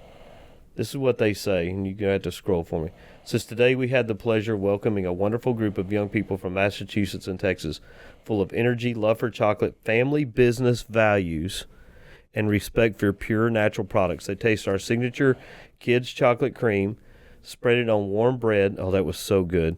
Learned about our cacao journey, and filled their bags with Tuscany chocolate and their hearts with joy. Thank you for choosing us. Our doors are always open for curious, inspired people who appreciate the real thing. We look forward to welcoming more visitors who know that chocolate is not just a sweet, it's an experience. Mm-hmm. And I'm going to tell you something. This right here is one of the most amazing and best excursions that I've been on an EF trip in all the 5 trips I've done. This right here. Just how treated you. All the churches, all the excursions we've done, all the things that we've seen, just everything. This right here, these are some genuine people that have a genuine love for spreading the word about chocolate. I bought like a chocolate spread. It's not Nutella, it's all chocolate. I'm gonna have to go back scarcely and use that because I'm gonna order from them. Bring it over here next time. It'll be gone. Oh, yeah. Man, it's so good. I want some. Lindsay came over because I bought her and Peyton leather crossover bags. That's a story too. Because these are just some of the most down to earth people, and just so friendly. Because the older lady that's there, look at that. Oh man, look at that chocolate. Yeah, look at that. I have that bar. Look at that. That's chocolate pornography right there, man. I hate to say that. It does look like it, doesn't it? It's so good, and it's so smooth. Give that Willy Wonka vibes. It doesn't taste... people in America, you don't know what real chocolate tastes like. We're just idiots over here. Okay, there are great chocolate there are some places good chocolate. that they import. Those are the nibs. Those are the nibs. I bought a bag of that. Man, okay. It's so good. But they're just genuinely appreciative of us being in there. And I'm watching them as the kids are checking out. I had to wait because the kids Kids in a candy store. I mean, yeah. So they're Literally. buying all this stuff up. And I'm like, well, heck, man, I hope there's some stuff left whenever we get up there to get ready to buy. But I saw the reaction on the older lady's face and just the sheer joy, and it wasn't so much about making money, but seeing that the kids appreciated what they do, just the sheer joy and elation on their faces, and how much fun that they had. They fed off the energy of the kids, and just how much fun they had watching the kids buying things, because kids would go through the line and buy stuff, and then they would talk to their friends, talk to the other kids, and oh, I didn't know they had that. And they go back in line because they had chocolate covered cherries, they had chocolate covered orange slices, they had the whole schmear, they had the whole thing. I mean, I'm sorry, I'm gonna buy my chocolate from Tuscany Chocolato now because I can't wait for my birthday present. Because I know it won't ever make it over here because I'll get it home and I'll eat it. I mean, it's Ship just it straight to my house. And I never would have thought. Because here's what we've read about people that have gone on this trip, this culture and food trip, is that some people have said that the chocolate factory was not what they expected. They were negative because they're thinking like Willy Wonka. I mean, you got no freaking Oompa Loompas here, man. No. What are you expecting? True This is chocolate, not sugar. Yeah, this is small scale. Yeah. I mean, look at that, man. This is small scale. And... yeah, those nibs, man. I may have to bring a little small bag. Those aren't. Look at those people. They look like lepers, man. That's not our group. Look how unhappy they look. No wonder How they can you like be this unhappy stuff. in a chocolate factory? But we've talked about this in our group, right? It's like, are you? I can't with these people, man. Look at this stuff. It's like how could. I know you for. I always laugh around you. You say the darndest things is true. It's funny. Look at that. But I roll around in that, man. Look at that. But you find joy in life. You find joy in food or whatever. It is contagious. So just to have you on a trip, like the kids have the okay to be that way, right? So I know you make fun of the other group, but it's They didn't buy as much as we did. it's part of your it's Y'all part are of part owners of the business now. Look at that, man. And they you know, when we were there, FedEx Funny, delivered something. I don't know what it was, but, you know, they showed us the pods, and we got to shake the pods. Well, it's funny because after we get done, so I had to tell you the story about getting leather bags for my girls. You know, Peyton, if you hear this, I love you, girl, but you got to do better about texting your old man over here. oh, I told Lindsay I would get her a crossover bag, leather bag in Florence, because Florence is known for leather you goods. just can't buy one. Huh? You couldn't buy just one. Well, I mean, sorry, Peyton, you weren't getting anything because I never hear from you. You know, I need to go see my grandson sometime soon. Look at they open this up. I think it's like that's cappuccino inside this. I can get Coach to squirrel out so oh easy. yeah, Just watch. I mean, look at this, I man. thought I'm not sure if he likes. How do I get that job? That's a summer internship right there. Anyway, chocolate or wine, Coach? Both. Yeah. Yeah, It's like all of it. You got a chocolate factory and a winery right next to each other. well, I spend mean, your and summer there. I mean, I would That's where I'd go if I was have still some a red wine drinker. with that chocolate, man. I'd be in hog heaven, man. You throw some pork products in there, maybe a steak every now and then. Man, I would never leave. You'd never see me Surprise! again. Why? You You know what? I can watch Vertical Chapel on my phone Break when my I'm there. sobriety for that trip. So anyway, we get done with our wine tasting in Florence, and Rob and I have been talking about getting baby cow wallets. okay. They're the real soft leather. Mm-hmm. And so after we leave, I looked at our pictures from 5 years ago, and I saw the caption of where I took the picture. So I plugged that in the map. Man, I was Christopher Columbus that day because we could not find. We walked 20 minutes in the heat, and we get to the bus station there in Florence. I'm like, Rob's like, I don't think this is it, and I'm like, I'm pissed. I'm mad because I'm the one that led us on this sojourn over here. So we walked back towards the Duomo, and we found a shop. Rob went in there.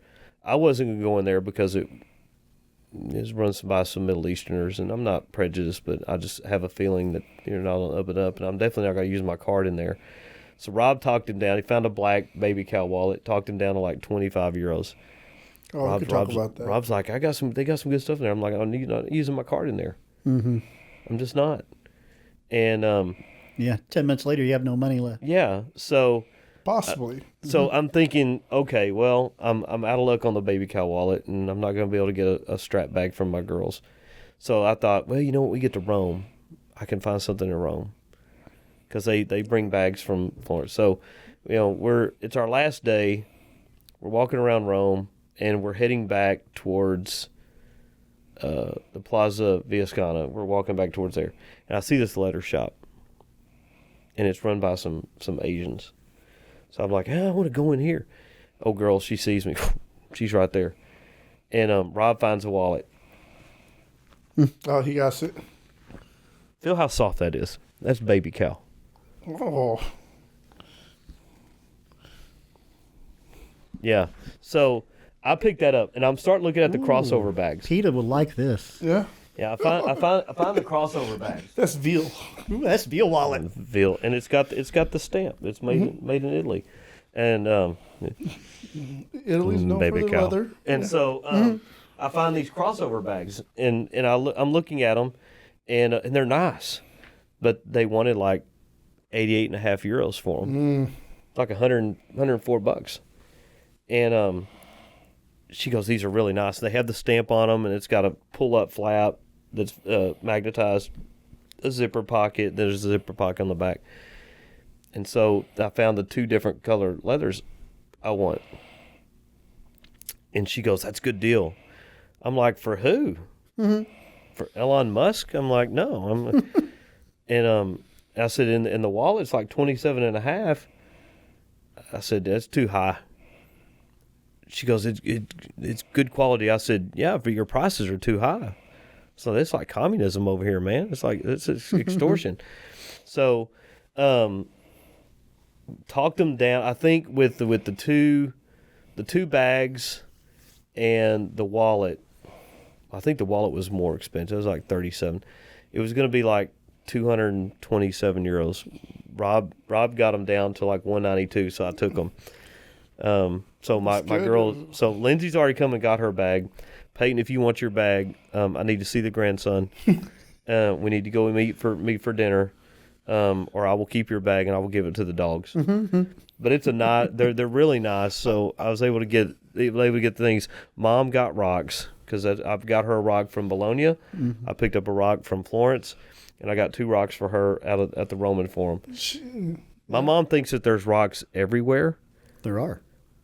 Well, not where we're at. We're walking on cobblestone because when we were in that city of Cortona, she goes, "See, there's rocks." I'm like, "They're stuck in mortar." Yeah. It's a cobblestone street. Yeah. And Old cobblestone streets. Well, and at the Colosseum, Yeah. they have cameras everywhere now because of vandalism that's taking place there. People taking pieces of it with them. Well, they're just scratching the initials into the walls. I mean, Oh man. yeah, the Colosseum's always cool to go to. I saw the pictures that you sent. It's amazing, and just like us behind the camera, we try to capture the scene, but there's always that other stuff that we actually focus out of. When I was in Egypt, the pyramids of Giza is like iconic, right? You got to take those pictures. Across the street is a McDonald's. Yeah, I've heard that. Right, it has all the laser hotels. light shows and everything else. And it's when I was in Greece, I was like, man, I want to see these ruins. Right, you get there, it's a construction site. It's like, like only on Instagram kind of ideas. It's the same way. And you saying the cameras and stuff at the Colosseum, man, I'm like, we ruined so much stuff, man. Yeah, I mean, this is what I don't get is. Yeah, that's the Acropolis. That's Giza. Look at the pyramids. I'm not. It's across the street from the Sphinx. I'm not overly judgmental, but I do judge people that go to Italy and drink Starbucks.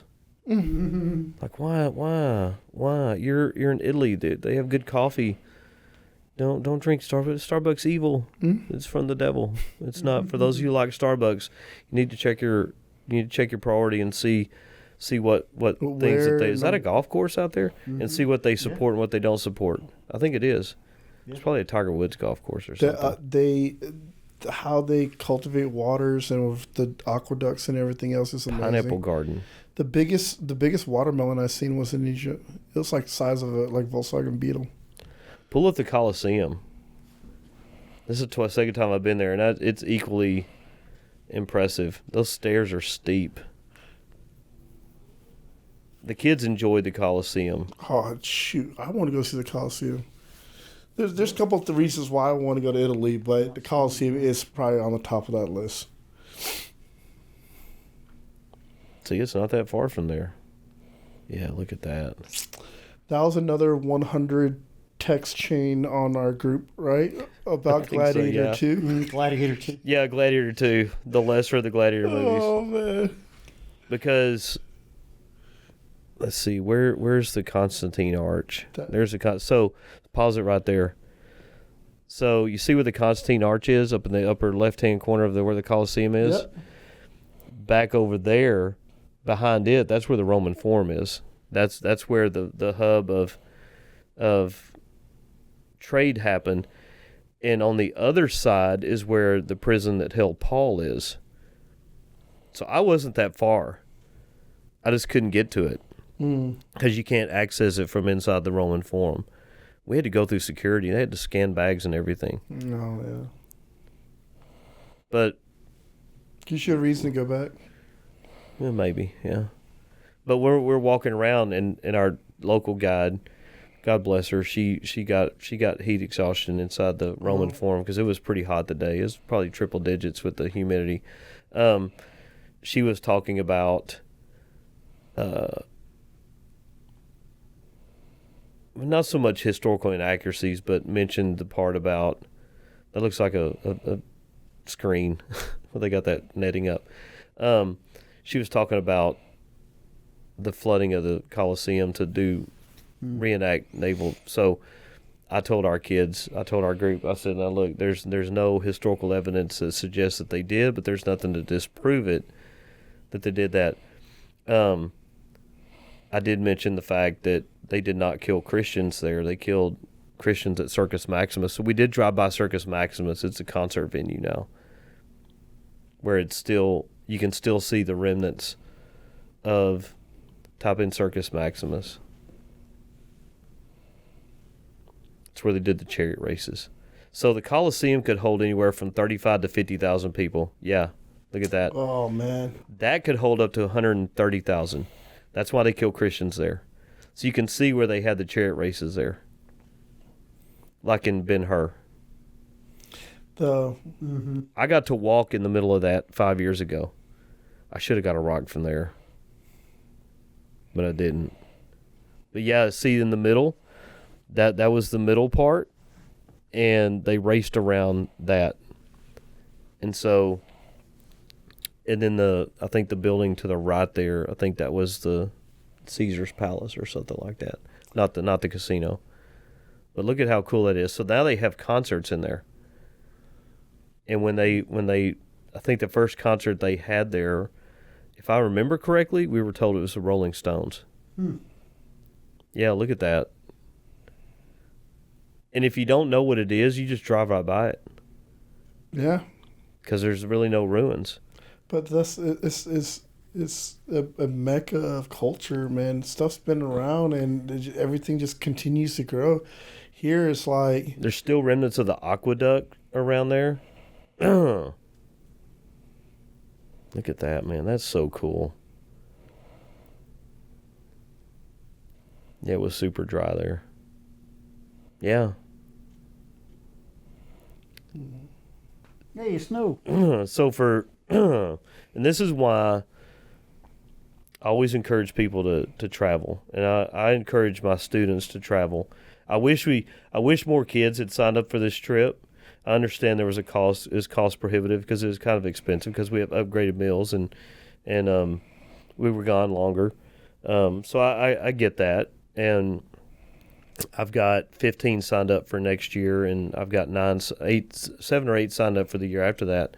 I just think it's important for kids to be able to see these things. Absolutely. because in our AP training today we were talking about perspective, and history is often told from the point of the victors. Amen. And this is part of why I went over there and talked to those people in turn about why they had the Palestinian flag out there. I wanted their perspective. Maybe they were Palestinian. Mm-hmm. Maybe the guy sitting in the chair, but no, they weren't. They're just, out there spouting misinformation like a lot of people do. Yeah. And again, it goes back to, I'm willing to talk to anybody. Convince me to think a different way. Absolutely. You may not change my mind, but give me something to think about. Yeah. And don't just spout rhetoric that you hear on social media. And we've talked about this we've talked about this at church, and talked about it in our AP training today. Kids today don't have critical thinking skills, and they can't think for themselves, and they believe everything that they hear. Everything. There are a lot of adults that have that problem. Absolutely. Too. Yeah, I was going to say the same thing. Grown adults my age. When we see things on, I'll tell you what, threads wears me out. I don't even bother. See with it, more really. lonely women posting like, I'm 45. My ex-husband said I wouldn't get any likes. Can I get some likes? You look fake. Yeah. Where are you at? Just Most of social media and the internet is not real. Yeah, I mean, and people buy into it. This false narrative. As we're walking around the Colosseum, this lady's trying to block our way because they're taking pictures of her daughter. And I said, this is not what this is for. I said, your daughter's 3 followers aren't going to worry. No, I don't care about the pictures at the Colosseum. And she just kind of looks at me. Yeah, we can pull up a whole bunch of them right here. Yeah, and she just looks at me. You see it a lot. Santorini's bad. Mykonos is bad. Here is bad. Florence is bad. Milan, the Cathedral of Milan. With technology, it makes it worse, right? It's because you could take pictures so much now. Mm-hmm. Mm-hmm. I mean, and when you look at that, it's at a tipping point where I think people are oversaturated with. Oh well, yeah, anything and everything's on there. Is that a filter? Yeah. Well, and when you look at is that this, AI? And when you look at this, and whenever because like when we pulled up, and again, this is my second time to be there, but even the second time to pull up and see it, it just kind of appears out of you're like, oh man. Oh yeah, somebody built that. Yeah, like lots of people. Well, and they dismantled it and used the stones to build other projects, and then would come back. That's the underground where the animals were and the trapdoors, and so they rebuilt part of the covering right here on this left hand side of what the cover would look like, because they had the trapdoors underneath and they had dirt on top of it, to give people an idea. And you can, if you pay enough, you can go down there if you pay the extortion fee. And then down here in this left hand corner, Everything's got a fee. They've recreated what the marble seats look like, and the top of the Colosseum where those seats are, they're at an angle like this. Oh yeah, it's like a 75-degree angle. I mean, squeeze just a little bit more people in there. Look at that, man. That's insane. Can you imagine? And those are individual stones at the top. So somebody how'd they get those up there? There's the conspiracy theorists say aliens built it. No, it's called slaves. Yeah. It's called prisoners. And animals. Look at it. And aliens. And that's not even counting the back part right here where they're reconstructing and they're stabilizing that wall. But those are individual blocks that are about the size of this TV. So how do you feel about a Texas, was it the 10th wonder of the world, the Astrodome? Astrodome was, the 8th wonder of the world. 8th, okay, it's 8th, whatever. So I came to the United States when I was 8, and I was like, I heard about the Astrodome. I was like, how's that even a wonder? How's that even a wonder? Like Colosseum? Come on. Because that's where they invented the AstroTurf. Because it's the first indoor stadium, and they tried to grow grass, but that transparent roof didn't work. And that's how they created AstroTurf, isn't it? That's why they call it AstroTurf. Yeah, that's why it's called AstroTurf. Yeah. Yeah, I don't think something much. Good came. I mean, that's kind of a wonder of the world. Oh yeah, fake grass. So my take on Houston sports. I don't really consider Houston sports all that much because it's Houston sports. Not since how much? left. I mean, think about it in terms. Houston's a cool city. They got great restaurants, great museums. I'm glad you led with that. But how many food? How many sports championships does Houston have? Well, you count the baseball. The Rockets. Astros Rockets are pretty good. The cheating Astros. How many they get? Two. Back to back. Did they cheat both of them? The Dynamo have one. I don't even know. The Houston Dynamo MLS. Okay. Maybe you don't know. It's soccer. I'm not from Houston. Right. So you're the soccer guy. Who's your football team? Houston Texans. Communism, dude. Straight running communism. That's like rooting for Could you bring up the score from this year's game? That's like rooting. Last game played. My battery just died. Look at that. That's like rooting for Notre Dame, dude. What a shame. No. That's like rooting for Notre Dame, dude. No, I mean we are going on 3 hours here. So. Well, and Daryl got the record again. Well, we're good about that. So like places like this, Rob and I, we were talking about it on the trip, and I was telling the other group leader that in my 5 trips, I've been to probably 17 or 18 UNESCO sites. Yeah. United Nation heritage sites. Mm-hmm. I've been in Greece and Italy. Went to the monasteries in Metaroa, in Ireland, in Germany. I mean, in some places I didn't even realize were UNESCO heritage sites until we got there, and there's a placard, UNESCO heritage site. And again, I'm from Sulphur Springs, Texas, and a vacation for us was like going to Beaver's Bend one year, and then we saved up money and did a 2-week trip out to California and all the way up to Oregon, and that's the extent of our vacation growing up. And when I was married, we went down to Port A, and I think we went to Vegas once or twice, and that was the extent of our vacations. And I've gone to Europe 5 of the last 7 years, and the only 2 years we didn't go was because of COVID.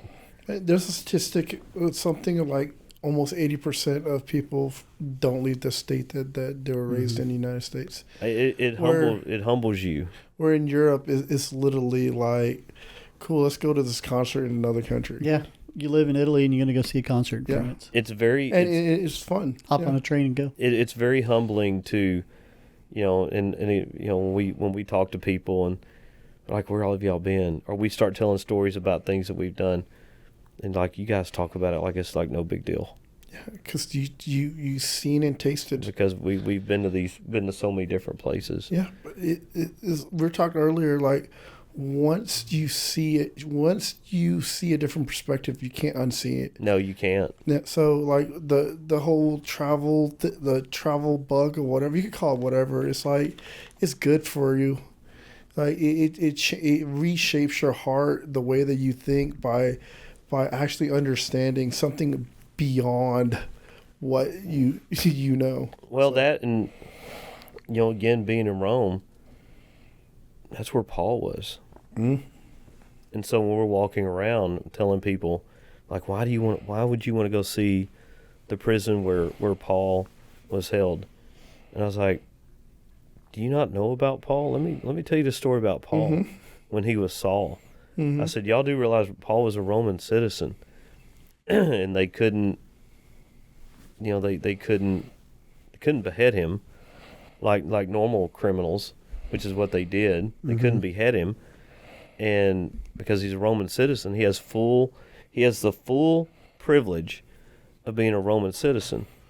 And it goes back to history. If you don't understand that, well, why is that a big deal? Well, the Roman Empire was pretty extensive, but not everybody was a Roman citizen. Mm-hmm.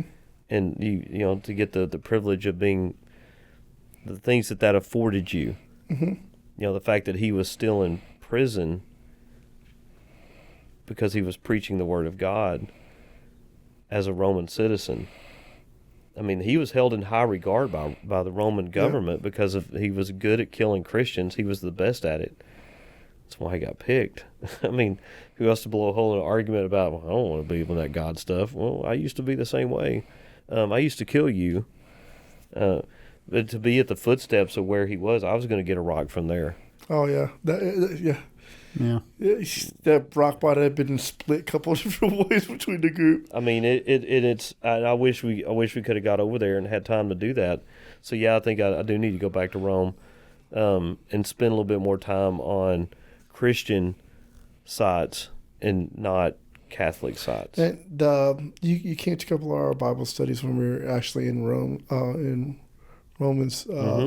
You bring the AP history side, not always with the dates, but with the culture of the times and everything else. And you add dates that. don't. I always tell kids dates don't matter. But to bring the other perspective in our study, it gravitated like, oh, cool. This is also what's happening. And like you're an AP history teacher teaching future generations what's happening now. So are you really a history teacher? Like, is that considered history? Because it repeats itself, right? It sadly it does, and you look at the things that have caused civilizations to collapse. Mm-hmm. There's a lot of commonality, and again we. Oh yeah, we in our AP subject. In our AP training today, someone mentioned, well, if we don't learn history, then we repeat the mistakes that we made, and I made the comment like, but yet we still do. Yeah.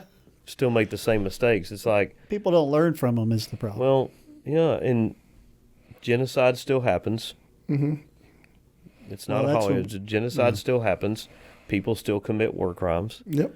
In spite of everything that we know, politicians do insider trading. In spite of everything that we know. But we talked about this in our class dismissed text thread, that I think we're finally at a point where the American people are fed up with the lies. Do you know that 12 of the 50 states have already discussed a proposal to ask for a constitutional amendment for term limits for Congress? Oh, yeah, perfect. So, I mean, at no other time in our history do I think 12 of 50, because I think it's got to be 2/3. 2/3 of states have to request it, and once that 2/3 is hit, then it has to happen. What do you think? It's still about 50-50 though right now. Being a teacher, bring prayer back into schools, right? Prayer's never left schools. In some schools that they shun upon, but now with the uprise in the movement in the United States, there's also a big movement towards homeschooling kids in the Well, that's what Christian Ashley Payne things. does. Yeah. I have tons of respect for her. I Oh, love yeah. Ashley to death. I have so much respect for her, for what she's doing, and you see the impact, the effect it's had on her kids, and how much healthier they are emotionally and psychologically and physically. I have a problem with bringing prayer back in schools. I have a problem with forcing kids to stand up for the Pledge of Allegiance and and forced patriotism is not patriotism. Oh yeah, When you force it's true. patriotism, Forced prayer isn't a dictatorship. really So prayer either.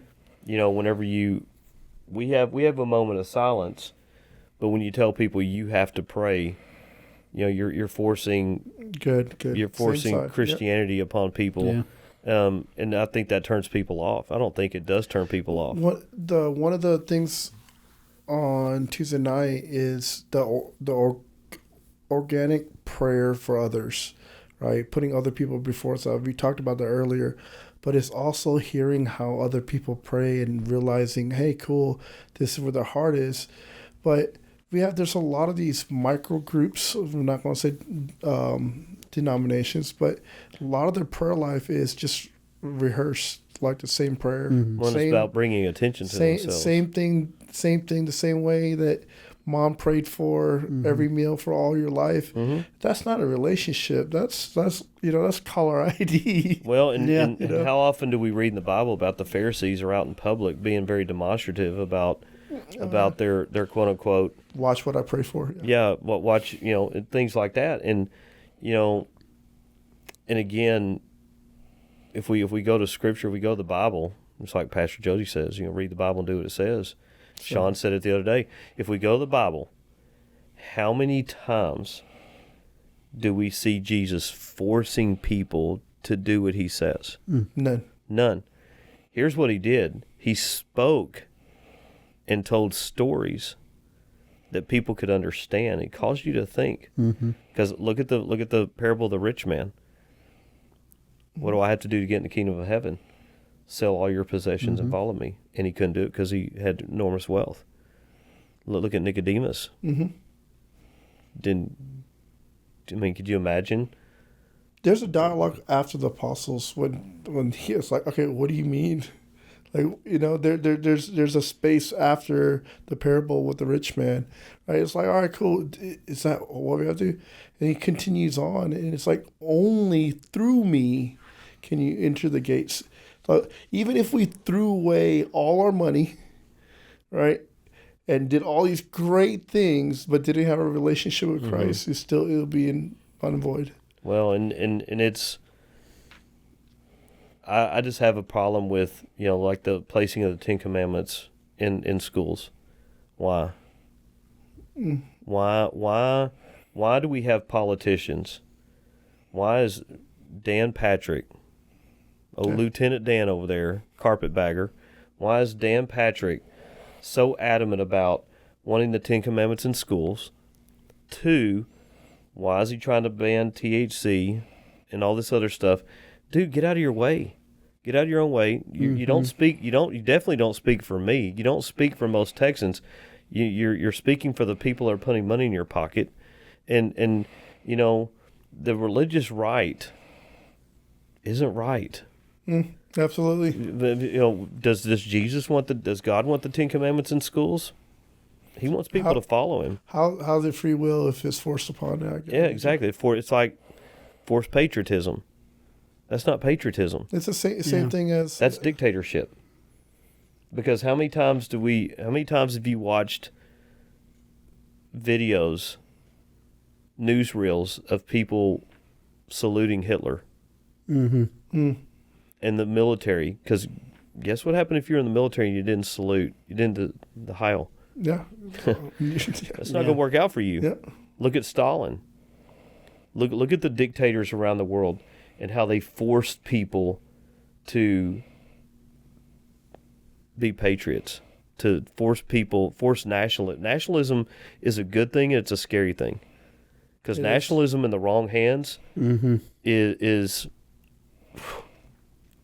it's Nazism. It's fascism. Absolutely. It's dangerous. It's a very dangerous thing. And, my job is not to teach the kids the Ten Commandments. My job is to teach them world history, and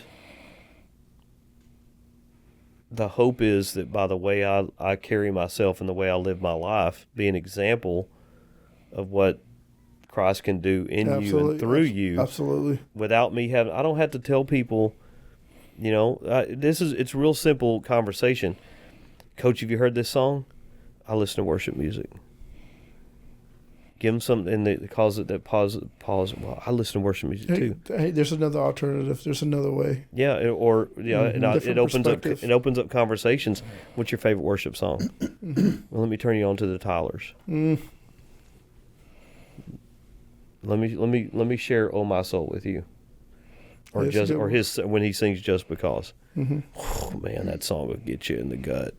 So I'll be honest with you, and I ignore all that stuff. I go in my classroom and I do my job. Well, you need to do these things. Do I really?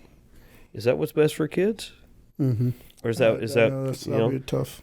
It's and I'm glad I'm near the end of my career, and I feel bad for those who are just starting because they have 30 20 some odd years left to put up with this crap, and it seems to get worse with each legislative session. We're nitpicking, and we're changing how we teach things, and we can't talk about this particular thing, we can't talk about that particular thing, and we can't talk about imperialism in the United States, and how we've helped to depose freely elected leaders in Central and South America because they held Marxist views, and then the person that we helped put in place was a dictator and was absolutely brutal to the people. That would be Pinochet in Chile.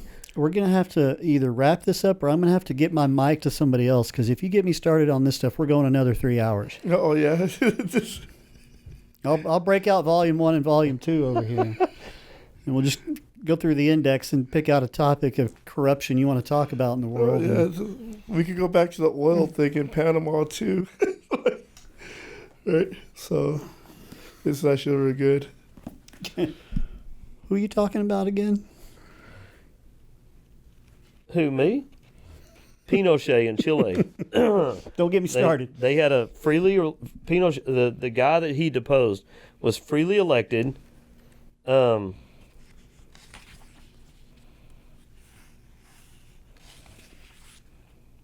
He was freely elected, and because he held Marxist beliefs, the U.S. government He's in here. helped him get deposed, and we put Pinochet in, who was a dictator. Watch the Anthony Bourdain episode about Chile. He talks extensively about this. Pinochet was a dictator and was absolutely maniacal and was horrible to his people. You're on 10% battery. I'm sure everything's on a 10% battery right about now. We again, Yeah, we are so good at pointing our finger at other people. Yeah. When we have, what is it, the scripture? Take the log out of your own eye. Yeah, don't pull this. Don't remove the splinter from your brother's eye when you have a plank sticking out of you, or something to that effect. Yeah, absolutely. That is actually the scripture. You got it. That is a very visual scripture. I remember the first time reading it, I was like, "Oh, I know exactly what they're trying to portray." Yeah, I mean, and again, whenever I teach AP World History, I don't have to teach teaks. I can teach history the way I want to teach it. Yeah. Which is warts and all. And I do now I do. And that's when I mentioned that in our AP training. I said, for those of y'all who are new to teaching AP, and there's like 5 or 6 of them in there, I said, if you're in the state of Texas, welcome to teaching freedom. AP. Yeah. Because I don't have to teach teaks. And when an AP comes in, it's like, your lesson doesn't align with teaks. I don't teach the teaks. Get the hell out of my classroom and leave me alone. Let me do my job. Take that off my walkthrough. Or have you ever taught AP World History? No? Then why are you in here? Don't take advice from people that haven't done what you do. right? Oh yeah. No, I mean, I think this was a good conversation. I mean, I think I like that we spent a lot of time talking about faith stuff. Mm-hmm. I like being able to talk about my trips, and hopefully, again, people see the importance of being able to get out, and I do. I mean, I think if people were to get out and travel more, with the exception of North Korea, see that we're interconnected in a lot of different ways. Right. There's a lot of things that we can learn. I think that's probably one of the. Hey, pull that mic in a little bit. I think that's one of the main Mm-hmm. reasons why me and you hit it off in base camp. 'Cause Yeah. we were able to I'd pull it relate in. Pull it in even more. You pushed it way out on you. He doesn't like the microphone. Yeah, yeah, for sure. Well, I got to be able to hear you.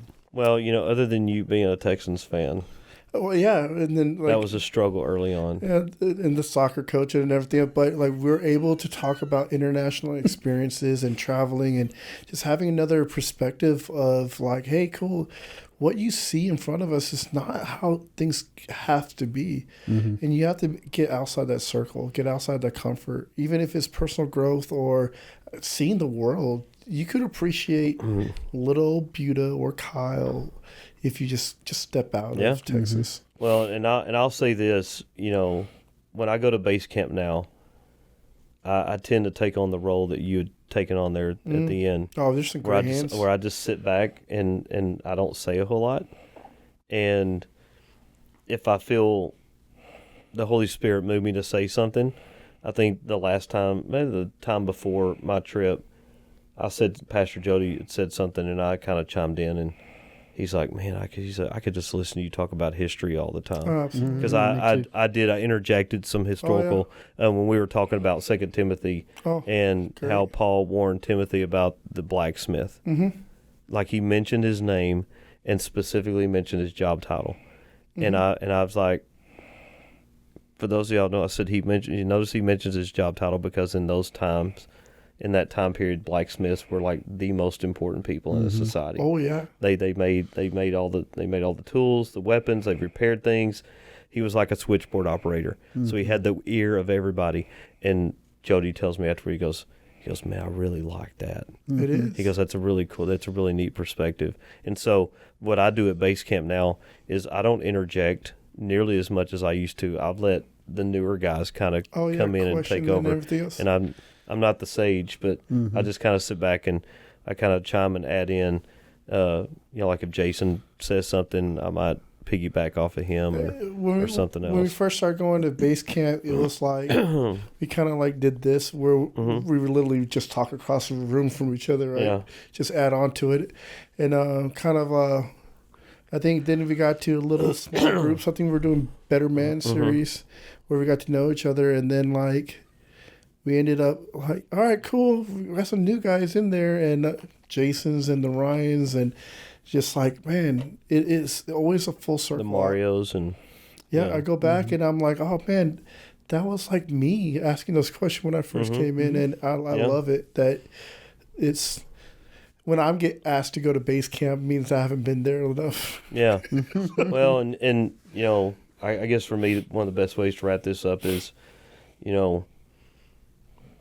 getting to know you guys has enriched me. Oh man, And has been a tremendous blessing to me, and it helps me in my path and the journey that I'm on, and it's the whole iron sharpens iron. oh and, absolutely. And it's we have different backgrounds, we have different experiences, but at the end of the day, we're all serving the King, and That's right. the real King, the true Absolutely. King. And, we're all just putting our best foot forward and knowing that we're going to stumble and that we pick each other up, and, we kind of build off that and dust ourselves off and know that we have a really good support group, and how blessed we are to know the people that we know and have the people that we have in our lives. And those are God things. These are not done by accident. I personally think that the first group I went to that didn't work out because that guy was extremely judgmental, and then Pastor Sterling, you blame him for me being at base camp. So hey man, we got this men's group that meets regularly. You need to go check them out. And the first day I showed up, I was like, didn't really know what to think. I knew we had food. Oh yeah. That was a chili night. Everybody made chili. Oh, that's not your first one? That was my first one, the chili contest. That was your first? Mm-hmm. Oh, how are we friends? That's the worst chili I ever made. I burnt. How are we friends? I burnt the chili. We can't be friends no more. Oh, Between your, Well, it was worth a shot. oh Yeah. my goodness. Oh, man. between the girl that likes Salt Lick, and We're done. She's a Dallas Cowboys fan. that's a good thing. Okay. I can imagine what it'd be like. We get Jason in here. I hope he can come in because do you know his backstory? Oh man, it's awesome. No, and I don't want to know it till he gets here. Oh yeah. No, I won't tell you then. Yeah. Don't tell me tomorrow night either. Yeah. You might have to do like a first like couples one. They have a really good story together. Mm-hmm. Yeah, his wife's amazing. They're just good people. Yeah. You having snacks tomorrow? We can. Do I need to eat beforehand? We can.